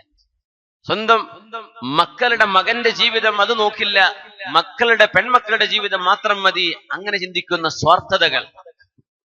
എന്ത് തന്നെ സംഭവിച്ചാലും നമ്മുടെ നിയ്യത്ത് നന്നാക്കുക. പ്രവാസ ലോകത്തിലൂടെ ചെല്ലുമ്പോ സ്വർഗത്തിലേക്ക് കടന്നു പോകാനുള്ള വഴി സ്വന്തം കുടുംബത്തെ നോക്കുന്നതാണ്. ഹബീബായ റസൂലുള്ളാഹി സ്വല്ലല്ലാഹു അലൈഹി വസല്ലം തങ്ങൾ പറയുമായിരുന്നുവല്ലോ, നിങ്ങൾ ആർക്കെങ്കിലും ദീർഘായുസ് വേണമെന്നുണ്ടെങ്കിൽ, കഴിക്കുന്ന ഭക്ഷണങ്ങളിൽ വിശാലത വേണമെന്നുണ്ടെങ്കിൽ, സ്വന്തം വാപ്പയോട് ഉമ്മയോട് നല്ല നിലക്ക് പെരുമാറുകയും സ്വന്തം കുടുംബ ബന്ധങ്ങളെ അത് പിരിയാതെ, വേർപെട്ടു പോവാതെ, പിണഞ്ഞു പോവാതെ സ്വന്തം കുടുംബ ബന്ധങ്ങളെ നിലനിർത്തി കൊണ്ടുപോരുന്നത് ആയുസ് വർദ്ധിക്കാൻ കാരണമാണെന്ന് മഹാനായ റസൂലുള്ളാഹി സ്വല്ലല്ലാഹു അലൈഹി വസല്ലം. ഉപകാരം ചെയ്യുന്ന ആളുകൾ മനസ്സിലാക്കേണ്ട മറ്റൊന്ന്, ഒരാളിൽ നിന്നും ഒരു ശുക്ർ പോലും പ്രതീക്ഷിക്കരുത്. لا نريد منكم إنما نطعمكم لوجه الله لا نريد منكم جزاء ولا شكورا. നമ്മുടെ പള്ളികളും മദ്രസകളും ഒക്കെ ഇത്ര മനോഹരമായി, നമ്മുടെ ദീനീ പരിപാടികൾ പോലും സജീവമായി നടക്കുന്നത് എത്രയോ പ്രവാസികളുടെ കണ്ണുനീരാണ്, അവരുടെ അധ്വാനമാണ്, അവരുടെ ഉറക്കൊഴിച്ചുള്ള ജോലിയാണ്. ശമ്പളത്തിൽ നിന്ന് കിട്ടുന്ന ഏതാനും തുകകൾ കൊടുത്തുകൊണ്ടാണ് നമ്മുടെ നാടുകളിൽ ദീനീ പ്രവർത്തനം നടക്കുന്ന. അല്ലേ? നമ്മൾ ആർക്കു വേണ്ടി ദ്വാരക്കാറുണ്ടോ? ദ്വാരം കൊടുക്കണം. വലിയ അധ്വാനമാണ്. അള്ളാഹുവിന്റെ മനസ്സുകളിൽ അങ്ങനെ ഒരു നന്മ തോന്നിപ്പിച്ചില്ലായിരുന്നുവെങ്കിൽ എങ്ങനെയാ നമ്മുടെ നാടുകളിൽ ദീനീ പ്രവർത്തനങ്ങൾ നടക്കുമായിരിക്കുക? അള്ളാഹുവേ, നീ അവർക്ക് നന്മ ചെയ്യണേ തമ്പുരാനെ. നീ അവരുടെ കുടുംബങ്ങളിൽ, ജോലികളിൽ, കച്ചവടങ്ങളിൽ ബറക്കത്ത് ചെയ്യണമേ അല്ലാഹ്. ഹബീബായ വിശുദ്ധ ഖുർആൻ പഠിപ്പിക്കുകയാണ്, അല്ലാഹുവിന്റെ വചനമാണ്, ഇന്നമാ നുത്ഇമുകും ലിവജ്ഹില്ലാഹ്, അല്ലാഹുവിനെ ഉദ്ദേശിച്ചുകൊണ്ടാണ് നിങ്ങൾക്ക് നാം ഭക്ഷണം നൽകുന്നത്. അങ്ങനെ പറയേണ്ടത്, അല്ലാഹുവിന് വേണ്ടി. ലാ നുരീദു മിൻകും ജസാഅൻ വലാ ശുകൂറാ. അത് ഒരു പ്രവാസിയും അങ്ങനെ സങ്കടപ്പെടരുത്. പള്ളി കമ്മിറ്റിക്കാർ നാട്ടിൽ അങ്ങനെയാണ്. ഒരു കമ്മിറ്റി 5 കൊല്ലോ, ഇവിടുത്തെ കമ്മിറ്റി 5 കൊല്ലമാണോ? 2 കൊല്ലം. 2 കൊല്ലം കഴിഞ്ഞ് ഇറങ്ങിപ്പോവാന്ന് വിചാരിക്കുക. ആ ഇറങ്ങിപ്പോകുന്ന നേരത്ത് ഏതെങ്കിലും ഒരുത്തൻ ആ കമ്മിറ്റിയിൽ വന്ന് കയറിയിട്ട് ഒരു ഫിത്തന ഉണ്ടാവും. ആ ഒരു 500 റുപ്യക്ക് ബില്ലുണ്ടായിട്ടില്ല. എവിടെ? സ്വന്തം പോക്കറ്റിൽ നിന്ന് 1000, 10,000, ലക്ഷം കൊടുത്ത ആളായിരിക്കും ഖജാൻജി ചിലപ്പോൾ, അല്ലെങ്കിൽ സെക്രട്ടറി, പ്രസിഡന്റ്. അവരർഹമായ വഴിക്ക് ചെലവഴിച്ച പൈസ, പക്ഷെ ബില്ലില്ല. എന്ത് ചെയ്യും? ചിലപ്പോ അങ്ങനെ ഉണ്ടാവും. പക്ഷെ അവർക്കറിയാം, അവർക്ക് ബോധ്യപ്പെട്ട കാര്യമായിരിക്കും.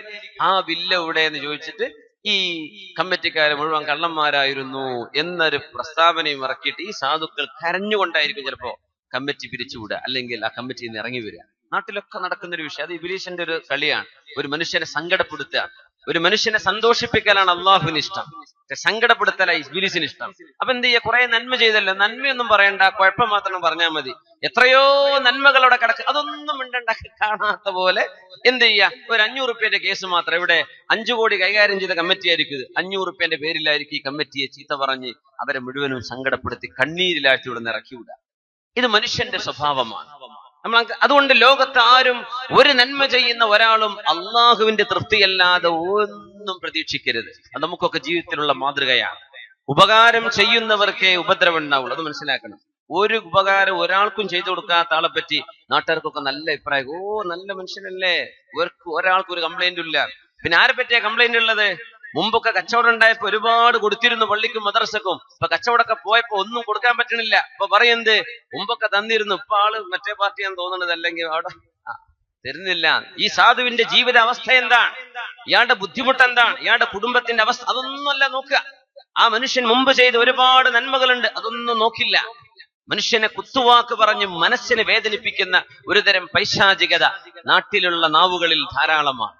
അതുകൊണ്ട് അള്ളാഹുവിന്റെ വചനം ഓർത്തു വെക്കുക, ഇന്നമാ നുത്ഇമുകും ലിവജ്ഹില്ലാഹ്, നമ്മൾ നിങ്ങൾക്ക് ഭക്ഷണം തരുന്നതോ നിങ്ങളെ സഹായിക്കുന്നതോ ലിവജ്ഹില്ലാഹ്, അള്ളാഹുവിന്റെ കൂലി കിട്ടാനാണ്.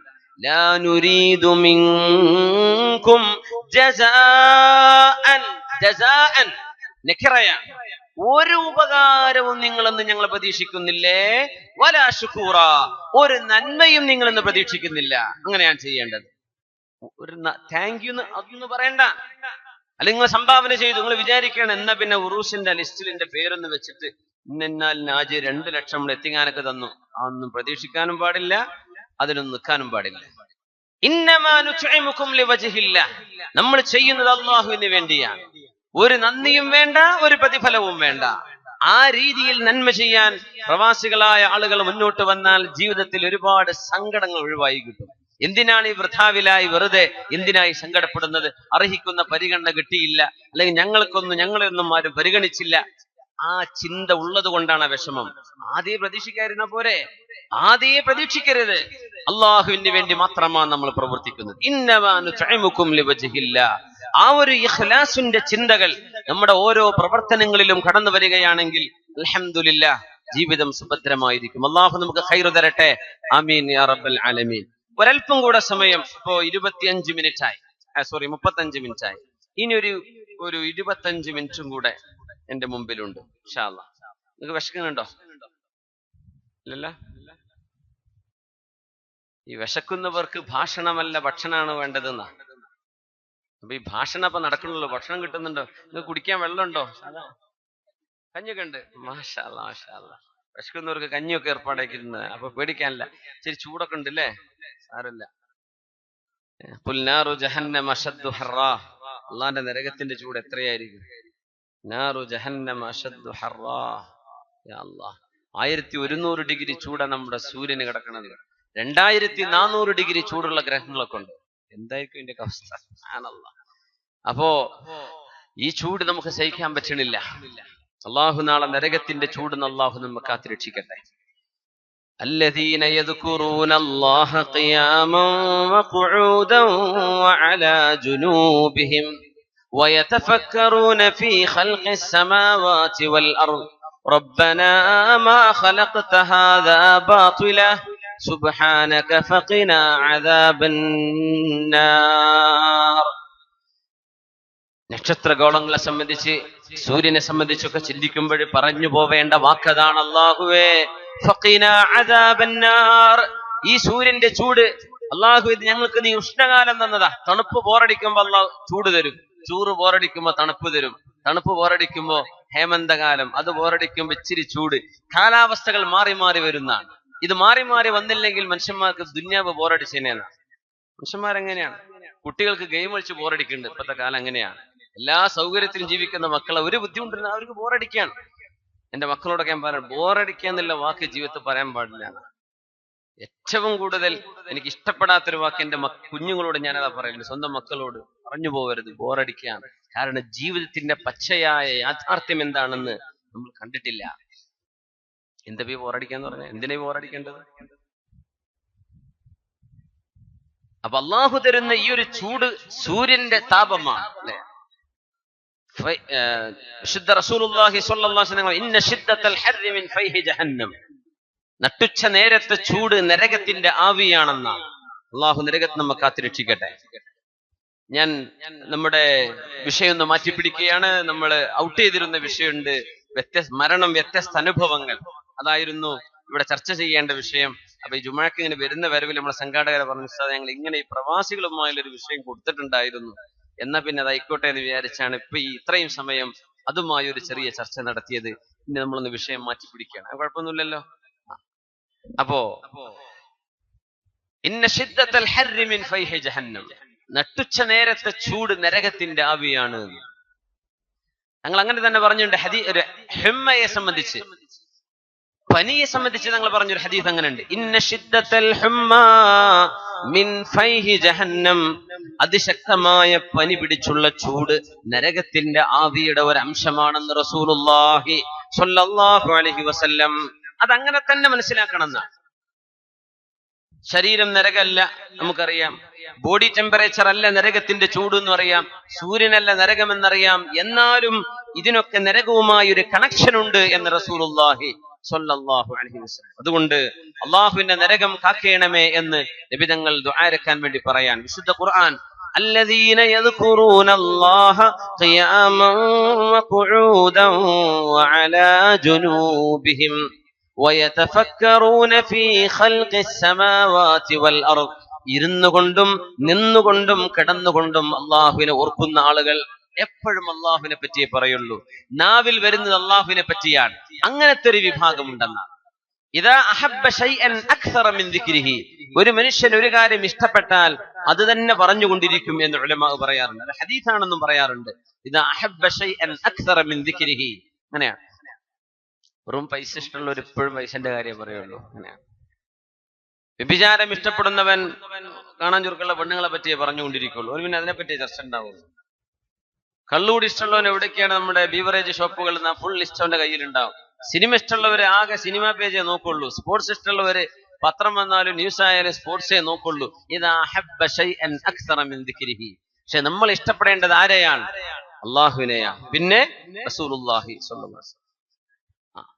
അവരെ ഇഷ്ടപ്പെടുമ്പോ അവരെ കുറിച്ചാണ് നമ്മൾ ഏറ്റവും കൂടുതൽ പറയേണ്ടത്.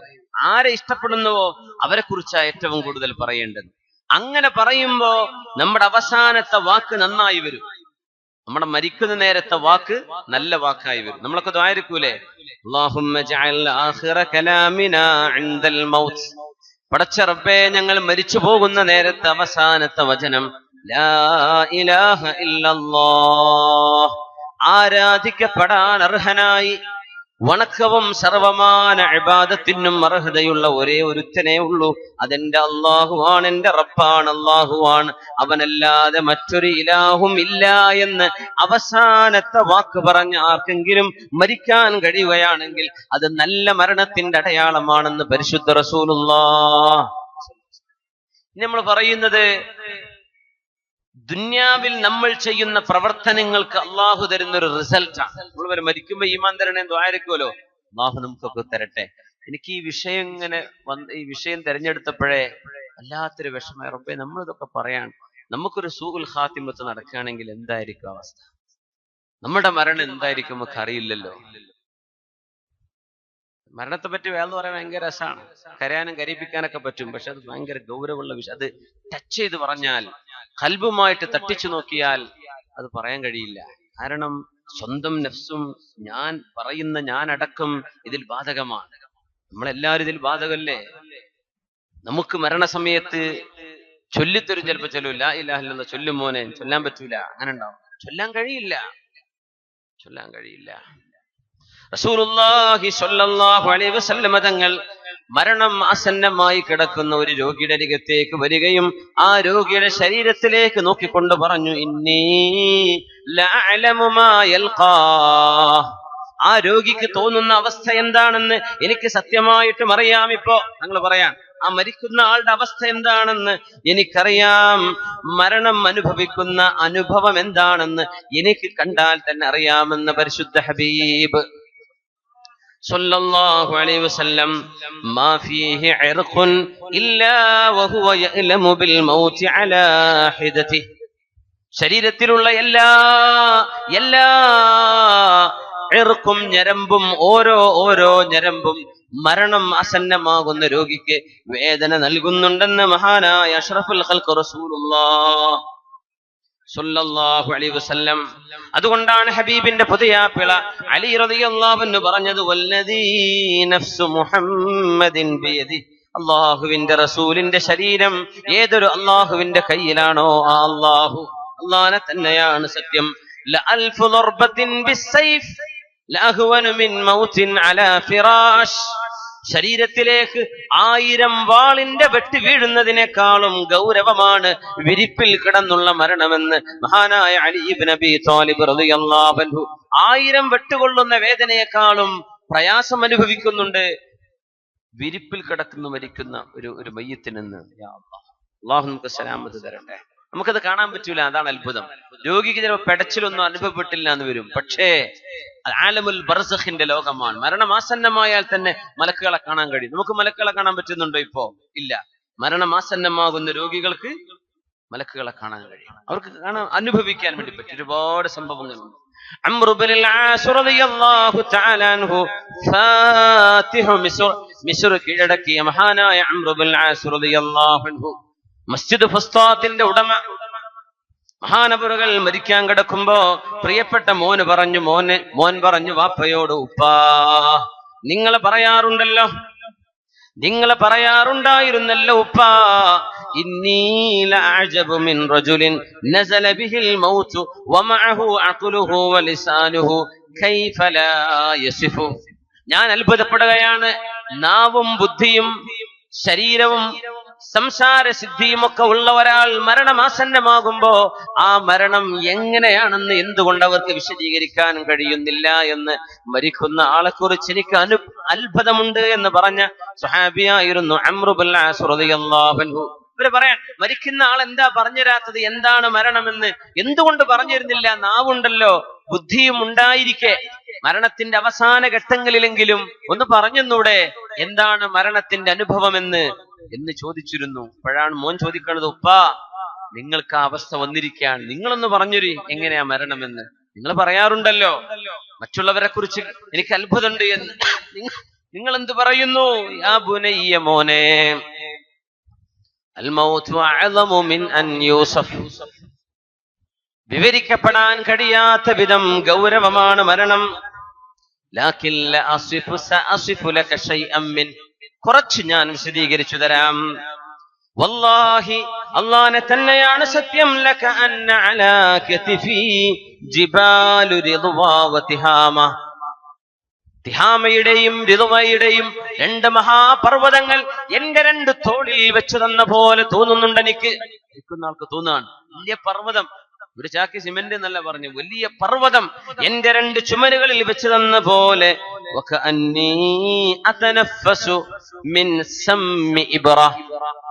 ഒരു സൂചിയുടെ ദ്വാരത്തിലൂടെ മാത്രം ശ്വസിക്കുന്ന പോലെ എന്റെ മൂക്കിന്റെ ആ ഒരു ദ്വാരത്തിന്റെ വിസ്തൃതിയൊന്നും അനുഭവിക്കാൻ പറ്റുന്നില്ല. ശ്വാസം വളരെ പ്രയാസപ്പെട്ട് ഒരു സൂചി മുനയിലൂടെ ശ്വസിക്കുന്ന പോലെ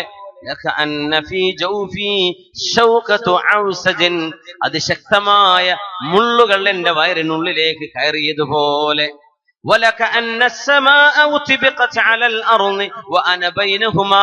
ആകാശം ഭൂമിയുടെ മേൽ തൊട്ടുകിടക്കുകയും ഞാൻ അതിന്റെ ഇടയിൽ പെട്ടുപോവുകയും ചെയ്ത പോലെ അങ്ങനെയാണ് മരണമെന്ന് മഹാനായ അംറു ബിൻ ആസ് റളിയല്ലാഹു തആല അൻഹു സ്വന്തം മോനോട് പറയുന്നു. അങ്ങനെയുള്ളൊരു അനുഭവം അത്രയും വലിയ അനുഭവമാണ്. ഇബ്രാഹിം അലൈഹിസ്സലാത്തു വസ്സലാം, ഇബ്രാഹിം നബിയുടെ ഖബറുള്ളത് ഹിബ്രോണിലാണ്, ഫലസ്തീനിൽ. ഇവിടെ പോയി സിയാറത്ത് ചെയ്യാൻ അവസരം ഉണ്ടായി. മഹാനായ ഖലീലുല്ലാഹി ഇബ്രാഹിം നബി അലൈഹിസ്സലാം. കൈഫ വജത്തൽ മൗത്ത്, എങ്ങനെയുണ്ടായിരുന്നു ഇബ്രാഹിം നബിയെ മരണം എന്ന് ചോദിച്ചപ്പോ ഖലീലുല്ലാഹി ഇബ്രാഹിം അലൈഹിസ്സലാം 200-ാമത്തെ വയസ്സിലാണ് വഫാത്താണ്. 200-ാമത്തെ വയസ്സിലാണ്, 200 കൊല്ലം ജീവിച്ച മഹാനാണ്. അപ്പൊ പറഞ്ഞു, വളരെ ലോലമായിരുന്നല്ലോ, ഞാൻ വിചാരിച്ചത്ര ഉണ്ടായില്ലല്ലോ. അമ്മാ ഇന്നാ ഖദ് ഹവ്വനാ അലൈക, ഇബ്രാഹിം നബിയെ നിങ്ങൾക്ക് വേണ്ടി പ്രത്യേകമായി ഞാനത് നിങ്ങൾക്ക് എളുപ്പമാക്കി തന്നത് കൊണ്ടാണ് നിങ്ങൾക്ക് പ്രയാസമില്ലാതെ പോയത്. സത്യത്തിൽ അത് വലിയ പ്രയാസമുള്ള അനുഭവമായിരുന്നു. നൂഹ് നബി അലൈഹിസ്സലാത്തു വസ്സലാം, നൂഹ് നബി സയ്യിദുൽ ശൈഖുൽ അംബിയാ ആണ്. 1000-ലേറെ കൊല്ലം ജീവിച്ച് മരിച്ചു പോകുമ്പോ ചോദിച്ചു, കൈഫ വജത്ത ദുനിയാ, എങ്ങനെയുണ്ടായിരുന്നു ജീവിതം ദുനിയാവിൽ? പറയാണ്, ഞാൻ ദുനിയാവ് കദാരിൻ ലഹു ബാബാൻ, 2 വാതിലുകളുള്ളൊരു വീട് പോലെ. ദഖൽതു മിൻ ഇഹ്ദാഹാ വഖറജ്തു മിനൽ ഉഖ്റാ, ഞാൻ ആ ഒരു വാതിലിലൂടെ ഒരു വശത്തു കൂടെ കടന്നു, അടുത്ത റൂമിലൂടെ പുറത്തിറങ്ങിയ പോലെ. നമ്മൾ മുമ്പൊക്കെ കേൾക്കുമ്പോ ചിലർക്ക് എത്ര വയസ്സായി, 50, മുമ്പൊക്കെ ചിലർ മരിച്ചു എന്നൊക്കെ നമ്മൾ പത്രത്തിലൊക്കെ ചില ബൈക്ക് അപകടങ്ങളൊക്കെ കാണും. എത്രയായിരുന്നു വയസ്സ്? 35 വയസ്സ്. മരിക്കാനൊക്കെ നേരമായല്ലോ. നമുക്ക് 35 വയസ്സാകുമ്പോഴേക്ക് അള്ളാഹ് അതൊന്നും ഒരു പ്രായം തന്നെ അല്ലല്ലോ. ഇപ്പൊ ഈ 35, 40, 50 എന്നൊക്കെ ആകുമ്പോ 50-60 വയസ്സുള്ളവർക്ക് തോന്നുന്നുണ്ടോ ഈ 60 കൊല്ലം എത്ര പെട്ടെന്നാ കഴിഞ്ഞു പോയത്? വളരെ പെട്ടെന്നില്ല, ഓർമ്മ പോലും വരുന്നില്ലല്ലോ. റബ്ബേ, എത്ര പെട്ടെന്ന് കഴിഞ്ഞു പോയോ. ദുന്യാവ് തന്നെ മരിച്ചു പോകുമ്പോ അങ്ങനെയാ തോന്നുന്ന, വളരെ പെട്ടെന്ന് കഴിഞ്ഞല്ലോ റബ്ബേ. പ്രവാസ ലോകത്തൊക്കെ വളരെ വലിയൊരു അനുഭവമാണത്. 10 കൊല്ലായി ഗൾഫിൽ വന്നിട്ട്, യാ അല്ലാഹ് 10 കൊല്ലായി, ഞാൻ ഇപ്പൊ വിസിറ്റ് വന്നിട്ടേ ഉള്ളൂ. ആ പറഞ്ഞ ആൾക്ക് 10 കൊല്ലാവും പറയും, റബ്ബേ ഇത് എത്ര പെട്ടെന്നാ കഴിഞ്ഞു പോകുന്നത്. സുബ്ഹാനല്ലാഹ്, ജീവിതം വളരെ ഫാസ്റ്റാണ്. നമ്മുടെ കുട്ടികൾക്ക് വയസ്സാകുമ്പോഴേ നമുക്ക് അറിയുള്ളൂ. വാപ്പാക്ക് വയസ്സാവണില്ല എന്നാ വിചാരം. കുട്ടിക്ക് 9 വയസ്സായി, ആ 9 വയസ്സ് വാപ്പാക്കും കൂടിയില്ലേ. ജീവിതം വളരെ പെട്ടെന്ന് കഴിഞ്ഞു പോവാൻ, മരണത്തിലേക്ക് നമ്മൾ അടുത്തുകൊണ്ടിരിക്കുകയാണ്. അല്ലാഹു തആല ആ നേരത്ത് അവന്റെ കലിമ ചൊല്ലാനുള്ള ഭാഗ്യം അല്ലാഹു നമുക്ക് തൗഫീഖ് തരട്ടെ.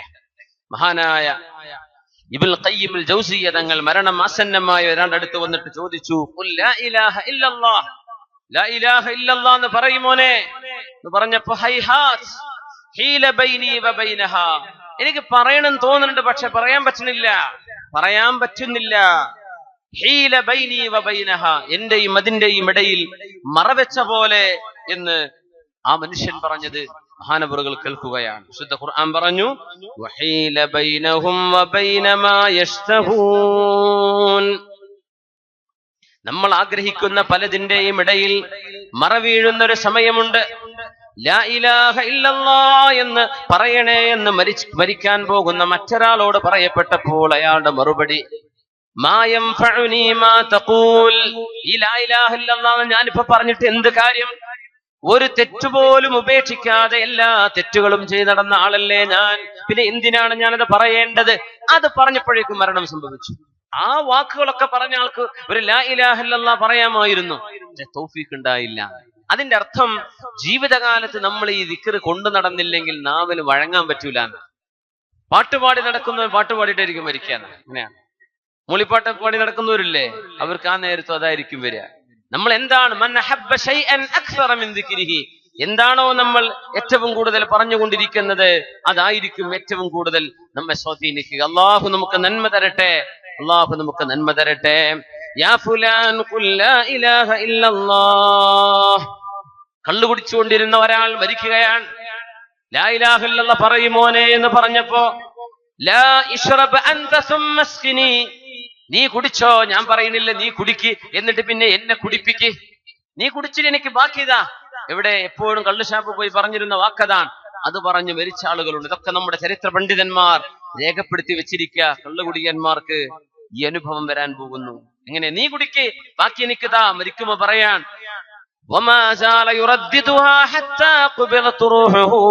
അത് പറഞ്ഞുകൊണ്ടേയിരിക്കുന്ന നേരത്താണ് റൂഹ് പിടിക്കപ്പെടുന്നത്. ഒരുപാട് തെറ്റ് ചെയ്തിരുന്ന ഒരാൾ ലാ ഇലാഹ ഇല്ലല്ലാഹ് എന്ന് പറയൂ മോനെ എന്ന് പറഞ്ഞപ്പോ ഞാൻ അള്ളാഹ്ക്ക് വേണ്ടി ഒരു നിസ്കാരം പോലും കൃത്യമായി നിർവഹിച്ചിട്ടില്ലല്ലോ, പിന്നെ എന്തിനാ ഞാനിത് പറയേണ്ടത് എന്ന് പറഞ്ഞപ്പോഴേക്കും മരണം സംഭവിക്കുകയായി. നിസ്കരിച്ചിട്ടില്ലല്ലോ. ഓർമ്മ വരും ആ നേരത്ത്. അല്ലാഹുവേ, മഹാനായ അബ്ദുൽ അസീസ് ഇബ്നു അബീ ദാവൂദ് റളിയല്ലാഹു അൻഹു മരണമാസന്നമായ ഒരു മനുഷ്യന്റെ അനുഭവം പറയുന്നുണ്ട്. ആ മനുഷ്യൻ അവസാനം പറഞ്ഞു, നിങ്ങൾ ഈ പറയുന്നതിലൊന്നും എനിക്ക് വിശ്വാസമില്ല. ലാ ഇലാഹ ഇല്ലല്ലാഹ് പറയൂ മോനെ എന്ന് പറഞ്ഞപ്പോ എനിക്കതിൽ വിശ്വാസമില്ല, എന്നെ കൊണ്ട് പറയാൻ കഴിയില്ല, എനിക്കത് വിശ്വാസമില്ല. ചെസ് കളിച്ചുകൊണ്ടിരുന്നവരാൾ, എപ്പോഴും ചെസ് കളിയാണ്. അപ്പോ മരിക്കാൻ നേരത്തെ ആ മനുഷ്യനോട് ലാ ഇലാഹ ഇല്ലല്ലാഹ് ഖുൽ ലാ ഇലാഹ ഇല്ലല്ലാഹ് എന്ന് പറഞ്ഞപ്പോ ഫഖാൽ ഷാഹക ഫിൽ ലൈബ്, ആ കിങ് എവിടെ, രാജാവ് എവിടെ, രാജാവിനെ അങ്ങോട്ട് നീക്കി വെക്ക്. ചെസ് കളിക്കുന്ന ഓർമ്മയാണ് മരിക്കാൻ കിടക്കുമ്പോഴേ. ഇന്നമൽ അഅമാലു ബിഖവാതിമിഹാ, ഒരു മനുഷ്യന്റെ അമലുകൾ സ്വീകരിക്കപ്പെടുന്നതും നിശ്ചയിക്കപ്പെടുന്നതും അവസാനം എങ്ങനെയുണ്ട് എന്ന് നോക്കിയിട്ടാണ്. അവസാനം എങ്ങനെയുണ്ട്? തിന്മ ചെയ്ത് നടന്നിരുന്നൊരു മോൻ, ഉമ്മ ഒരുപാട് നേരം പറയുമായിരുന്നു, മോനെ തിന്മ ചെയ്യല്ലേ, തിന്മ ചെയ്യല്ലേ മോനെ, തിന്മ ചെയ്യല്ലേ. പറഞ്ഞ കേൾക്കൂലായിരുന്നു. ഒരുപാട് ഉമ്മമാര് കരയുന്നുണ്ട് മക്കളോട്, മോനെ കള്ളു കുടിച്ചിട്ട് കയറി വരാ വീട്ടിലേക്ക്. പതിരാ നേരത്തെ ഉമ്മ ചീത്ത പറയുന്നുണ്ട്, വാക്കുകൾ ഏശുന്നില്ല, നാട്ടുകാർക്ക് വിഷമുണ്ട്, ആര് പറഞ്ഞാലും കേൾക്കുന്നില്ല. പ്രിയപ്പെട്ട ഉമ്മ ഈ മോനോട് മോനെ നീ തിന്മ ചെയ്യല്ലേ എന്ന് പറഞ്ഞിട്ട് കേൾക്കാതെ തിന്മ ചെയ്യപ്പെടുന്ന ഒരു നാട്ടിലേക്ക് യാത്ര പോകുന്നു. പോയത് ചൈനയിലെ ഒരു സിറ്റിയിലേക്കാണ്. വ്യഭിചാരം നടക്കപ്പെടുന്ന സ്ഥലങ്ങളുണ്ട് അവിടെ. ചെറുപ്പക്കാരൻ നടന്നു ഈ അടുത്ത് നടന്ന സംഭവം. പ്രിയപ്പെട്ട ഉമ്മ പറഞ്ഞു, മോനെ പോവല്ലേ പോവല്ലേ, ഉമ്മാക്കറിയാം ഇവൻ പോകുന്നത് തെറ്റ് ചെയ്യാനാ. അവിടെ എത്തിയപ്പോ കുറച്ച് സുഹൃത്തുക്കൾ, ഇങ്ങനെയാണ് ഏത് തിന്മക്ക് തിന്മയുടേതായ അസ്ഹാബുകൾ ഉണ്ടാകും, നന്മക്ക് നന്മയുടെ അസ്ഹാബുകൾ ഉണ്ടാകും. നമുക്ക് അല്ലാഹുവിനോട്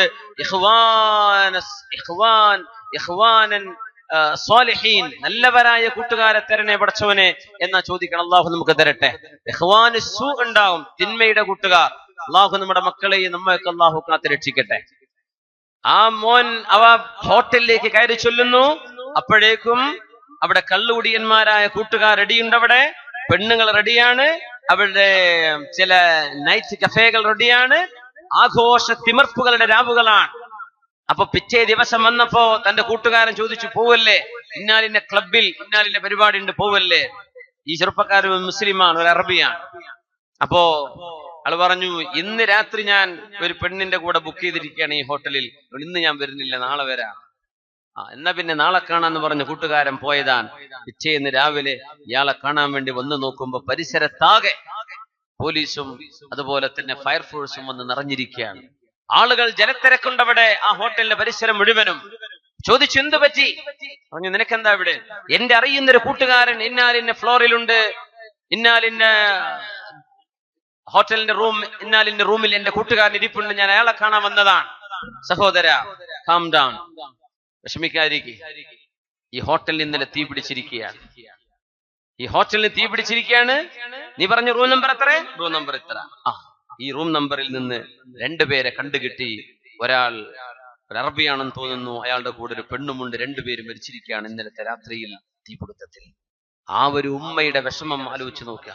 മോനെ പോവല്ലേ, മോനെ ഹറാമിലേക്ക് പോവല്ലേ എന്ന് പറഞ്ഞത് കേൾക്കാതെ പോയിട്ട് ഒരു ഹോട്ടലിന്റെ ഉള്ളിൽ മുറിയെടുത്ത് ഹറാമ് ചെയ്യാൻ വേണ്ടി കയറി നിൽക്കെ അള്ളാഹുവിന്റെ അദാബ് വരാ. അള്ളാഹുവിന്റെ മരണം അള്ളാഹു അലംഘനീയമാക്കി വെച്ച നേരം അവൻ ആസന്നമാവുകയാണ്. ഇറങ്ങി ഓടാൻ പറ്റുമോ? ഖാതിമത്തു സൂ, എന്താണ് ആ മനുഷ്യന്റെ അവസ്ഥ? അള്ളാഹു എല്ലാ മുസ്ലിമീങ്ങൾക്കും പുറത്തു കൊടുക്കട്ടെ. അള്ളാഹു എല്ലാ മുഅ്മിനീങ്ങൾക്കും പുറത്തു കൊടുക്കട്ടെ. പ്രേമങ്ങളിൽ കുരുങ്ങിക്കഴിയുന്നവരെ, പ്രേമം തലക്കടിച്ചു കഴിയുന്നവരെ, അവരുടെ മരണം അങ്ങനെയാണ്. മഹാനായ ഇബ്നുൽ ഖയ്യിം തങ്ങൾ തന്നെയാണ് അല്ലാമ ഇബ്നുൽ ജൗസി, അബ്ദുറഹ്മാൻ ഇബ്നുൽ ജൗസി ഉദ്ധരിച്ചിട്ടുണ്ട്. ഹമ്മാമു മൻജാബി എന്ന് പറഞ്ഞ് സിറിയയിലെ ഒരു കുളിപ്പുരയിലേക്ക് കയറി വന്നൊരു ചെറുപ്പക്കാരൻ, ഒരു പെണ്ണിന്റെ കഥ. ഒരു ചെറുപ്പക്കാരന്റെ വീട് അവിടുത്തെ ഒരു കുളിപ്പുരയുടെ ഡോറ് പോലെയായിരുന്നു. പെണ്ണ് ചോദിച്ചു, ഇവിടെയാണോ പൈസ കൊടുത്ത് കുളിക്കുന്ന കുളിപ്പുര ഇതാണോ? അതേന്ന് പറഞ്ഞു. ആ കുളിപ്പുരയിലേക്ക് കയറിയതേ ഉള്ളൂ. ആ പെണ്ണിന് മനസ്സിലായി, ഞാൻ വഞ്ചിക്കപ്പെടുകയാണ്. ചെറുപ്പക്കാരൻ ഹറാമിലേക്ക് വിളിക്കാൻ ചോദിച്ചു ചെറുപ്പക്കാരനോട് പെണ്ണ് പറഞ്ഞു, പിന്നെ ഈ രാത്രി നമുക്ക് ആഘോഷിക്കാനുള്ള രാത്രിയല്ലേ, അതുകൊണ്ട് നീ പോയിട്ട് കള്ളൊക്കെ മേടിച്ചിട്ട് വാ, ഞാൻ ഇവിടെ തന്നെ നിൽക്കാന്ന് പറഞ്ഞു. ഓ, നീ റെഡിയാണല്ലേ? ഇവൻ വിചാരിച്ചു ആ പെണ്ണുമായി വ്യഭിചരിക്കാൻ കിട്ടിയ അവസരമാണെന്ന്. അവൻ ഓടുകയാണ് കള്ള് വാങ്ങിക്കാൻ ഓടിയപ്പോഴേക്കും ഈ പെണ്ണ് അവിടെ നിന്ന് രക്ഷപ്പെട്ടു. പിന്നെ ഇയാൾക്ക് ഭ്രാന്ത് പിടിക്കാനുണ്ടായത്. പിന്നെ ഭ്രാന്തായിരുന്നു.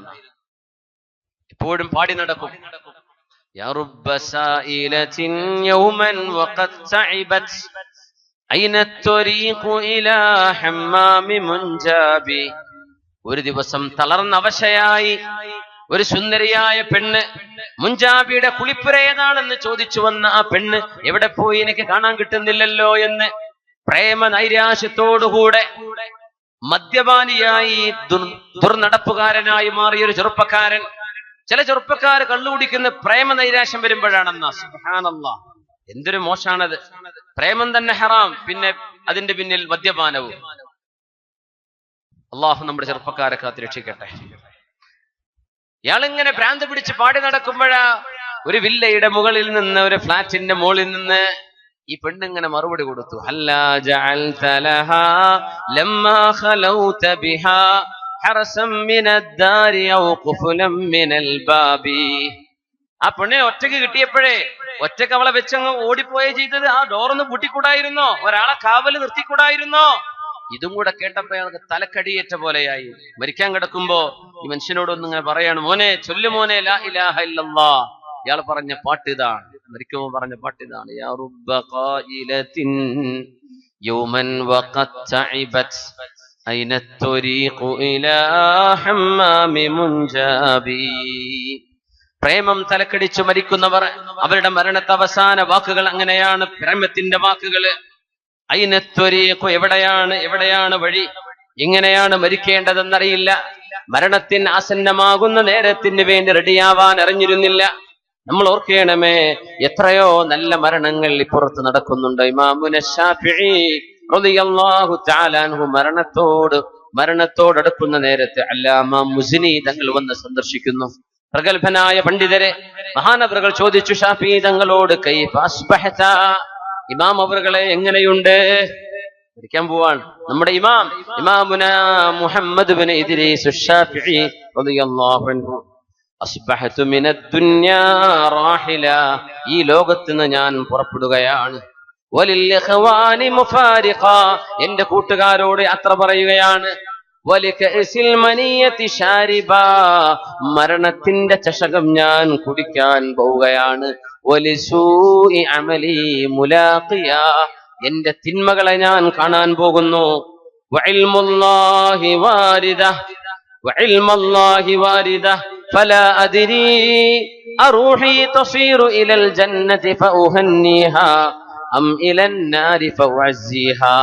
എനിക്കറിയുന്നില്ല എന്റെ ആത്മാവ് സ്വർഗത്തിലേക്കാണോ പോകുന്നത്, അങ്ങനെ എന്റെ ആത്മാവിനെ ഞാൻ ആശംസിക്കണമോ, അതല്ല എന്റെ ആത്മാവ് പോകുന്നത് നരകത്തിലേക്കാണോ, എന്റെ ആത്മാവിനോട് അനുശോചനം അറിയിക്കണോ എന്ന് എനിക്കറിയുന്നില്ല. ഇമാമുന ശാഫിഈ റളിയല്ലാഹു അൻഹു എന്നിട്ട് കരഞ്ഞു.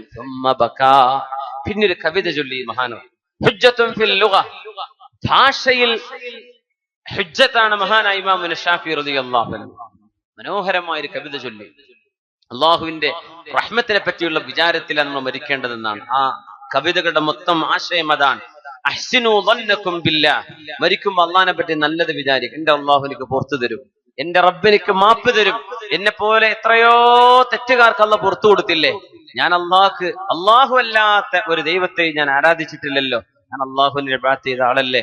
എത്രയോ മുസ്ലിമീങ്ങളല്ലാത്തവർ വേറുണ്ടല്ലോ, അള്ളാഹ് എനിക്ക് മാപ്പ് തരും. ആ ചിന്തയിലാണ് നമ്മൾ ഓരോരുത്തരും മരണസമയത്ത് കിടക്കേണ്ടതെന്ന്.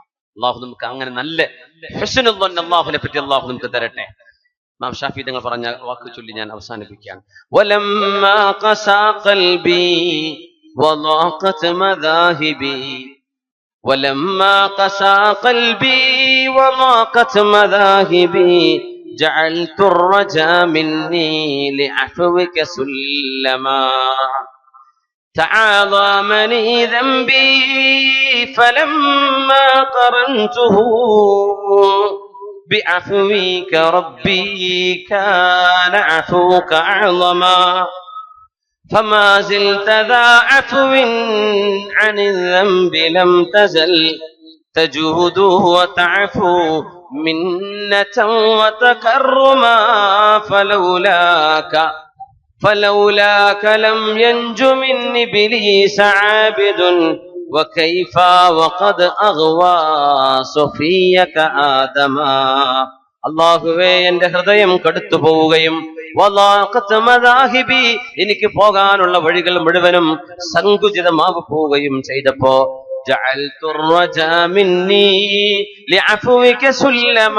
അല്ലാഹുവേ നിന്റെ പരിശുദ്ധമായ അഫുവിലേക്ക് ഞാൻ പ്രതീക്ഷ അർപ്പിക്കുന്നു റബ്ബേ, നീ എനിക്ക് പുറത്തു തരുമെന്ന് ഞാൻ പ്രതീക്ഷിക്കുന്നു അല്ലാഹുവേ.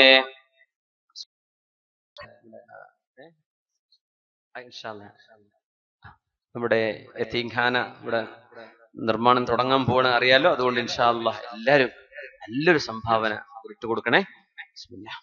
തആളമനി ദംബി ഫലമ്മാ ഖറൻതുഹു, എന്റെ പാപങ്ങൾ ഒരുപാടുണ്ട് റബ്ബേ, എന്റെ പാപങ്ങൾ നിന്റെ മാപ്പുമായി ഞാൻ താരതമ്യം ചെയ്തു നോക്കുമ്പോൾ ബിഅഫ്വിക റബ്ബി കാന അഫൂക അഅളമാ, എന്റെ പാപവും നിന്റെ മോചനവും നീ തരുന്ന പാപമോചനവും നോക്കുമ്പോൾ നിന്റെ മാപ്പാണല്ലോ റബ്ബേ വലുത്. فما زلت ذا عفو عن الذنب لم تزل تجود وتعفو منة وتكرما. ഇമാം ശാഫിഈ തങ്ങളുടെ മഖാമുള്ളത് ഈജിപ്തിലാണുള്ളത്. ഈജിപ്തിൽ മഹാനവറുകളുടെ മഖാമ് അലക്സാൻഡ്രിയയിൽ നമുക്ക് സിയാറത്ത് ചെയ്യാനുള്ള അവസരം ഉണ്ടായി. ഇമാം ശാഫിഈ തങ്ങളുടെ മഖാമിന്റെ മീതൊരു കുബ്ബുണ്ട്. ആ കുബ്ബന്റെ മീത് ഒരു ചെറിയൊരു ബോട്ട് ഉണ്ടാക്കി വെച്ചിട്ടുണ്ട്. ചെറിയൊരു ബോട്ട്, ഒരു കപ്പൽ, ചെറിയൊരു കപ്പലുണ്ട്.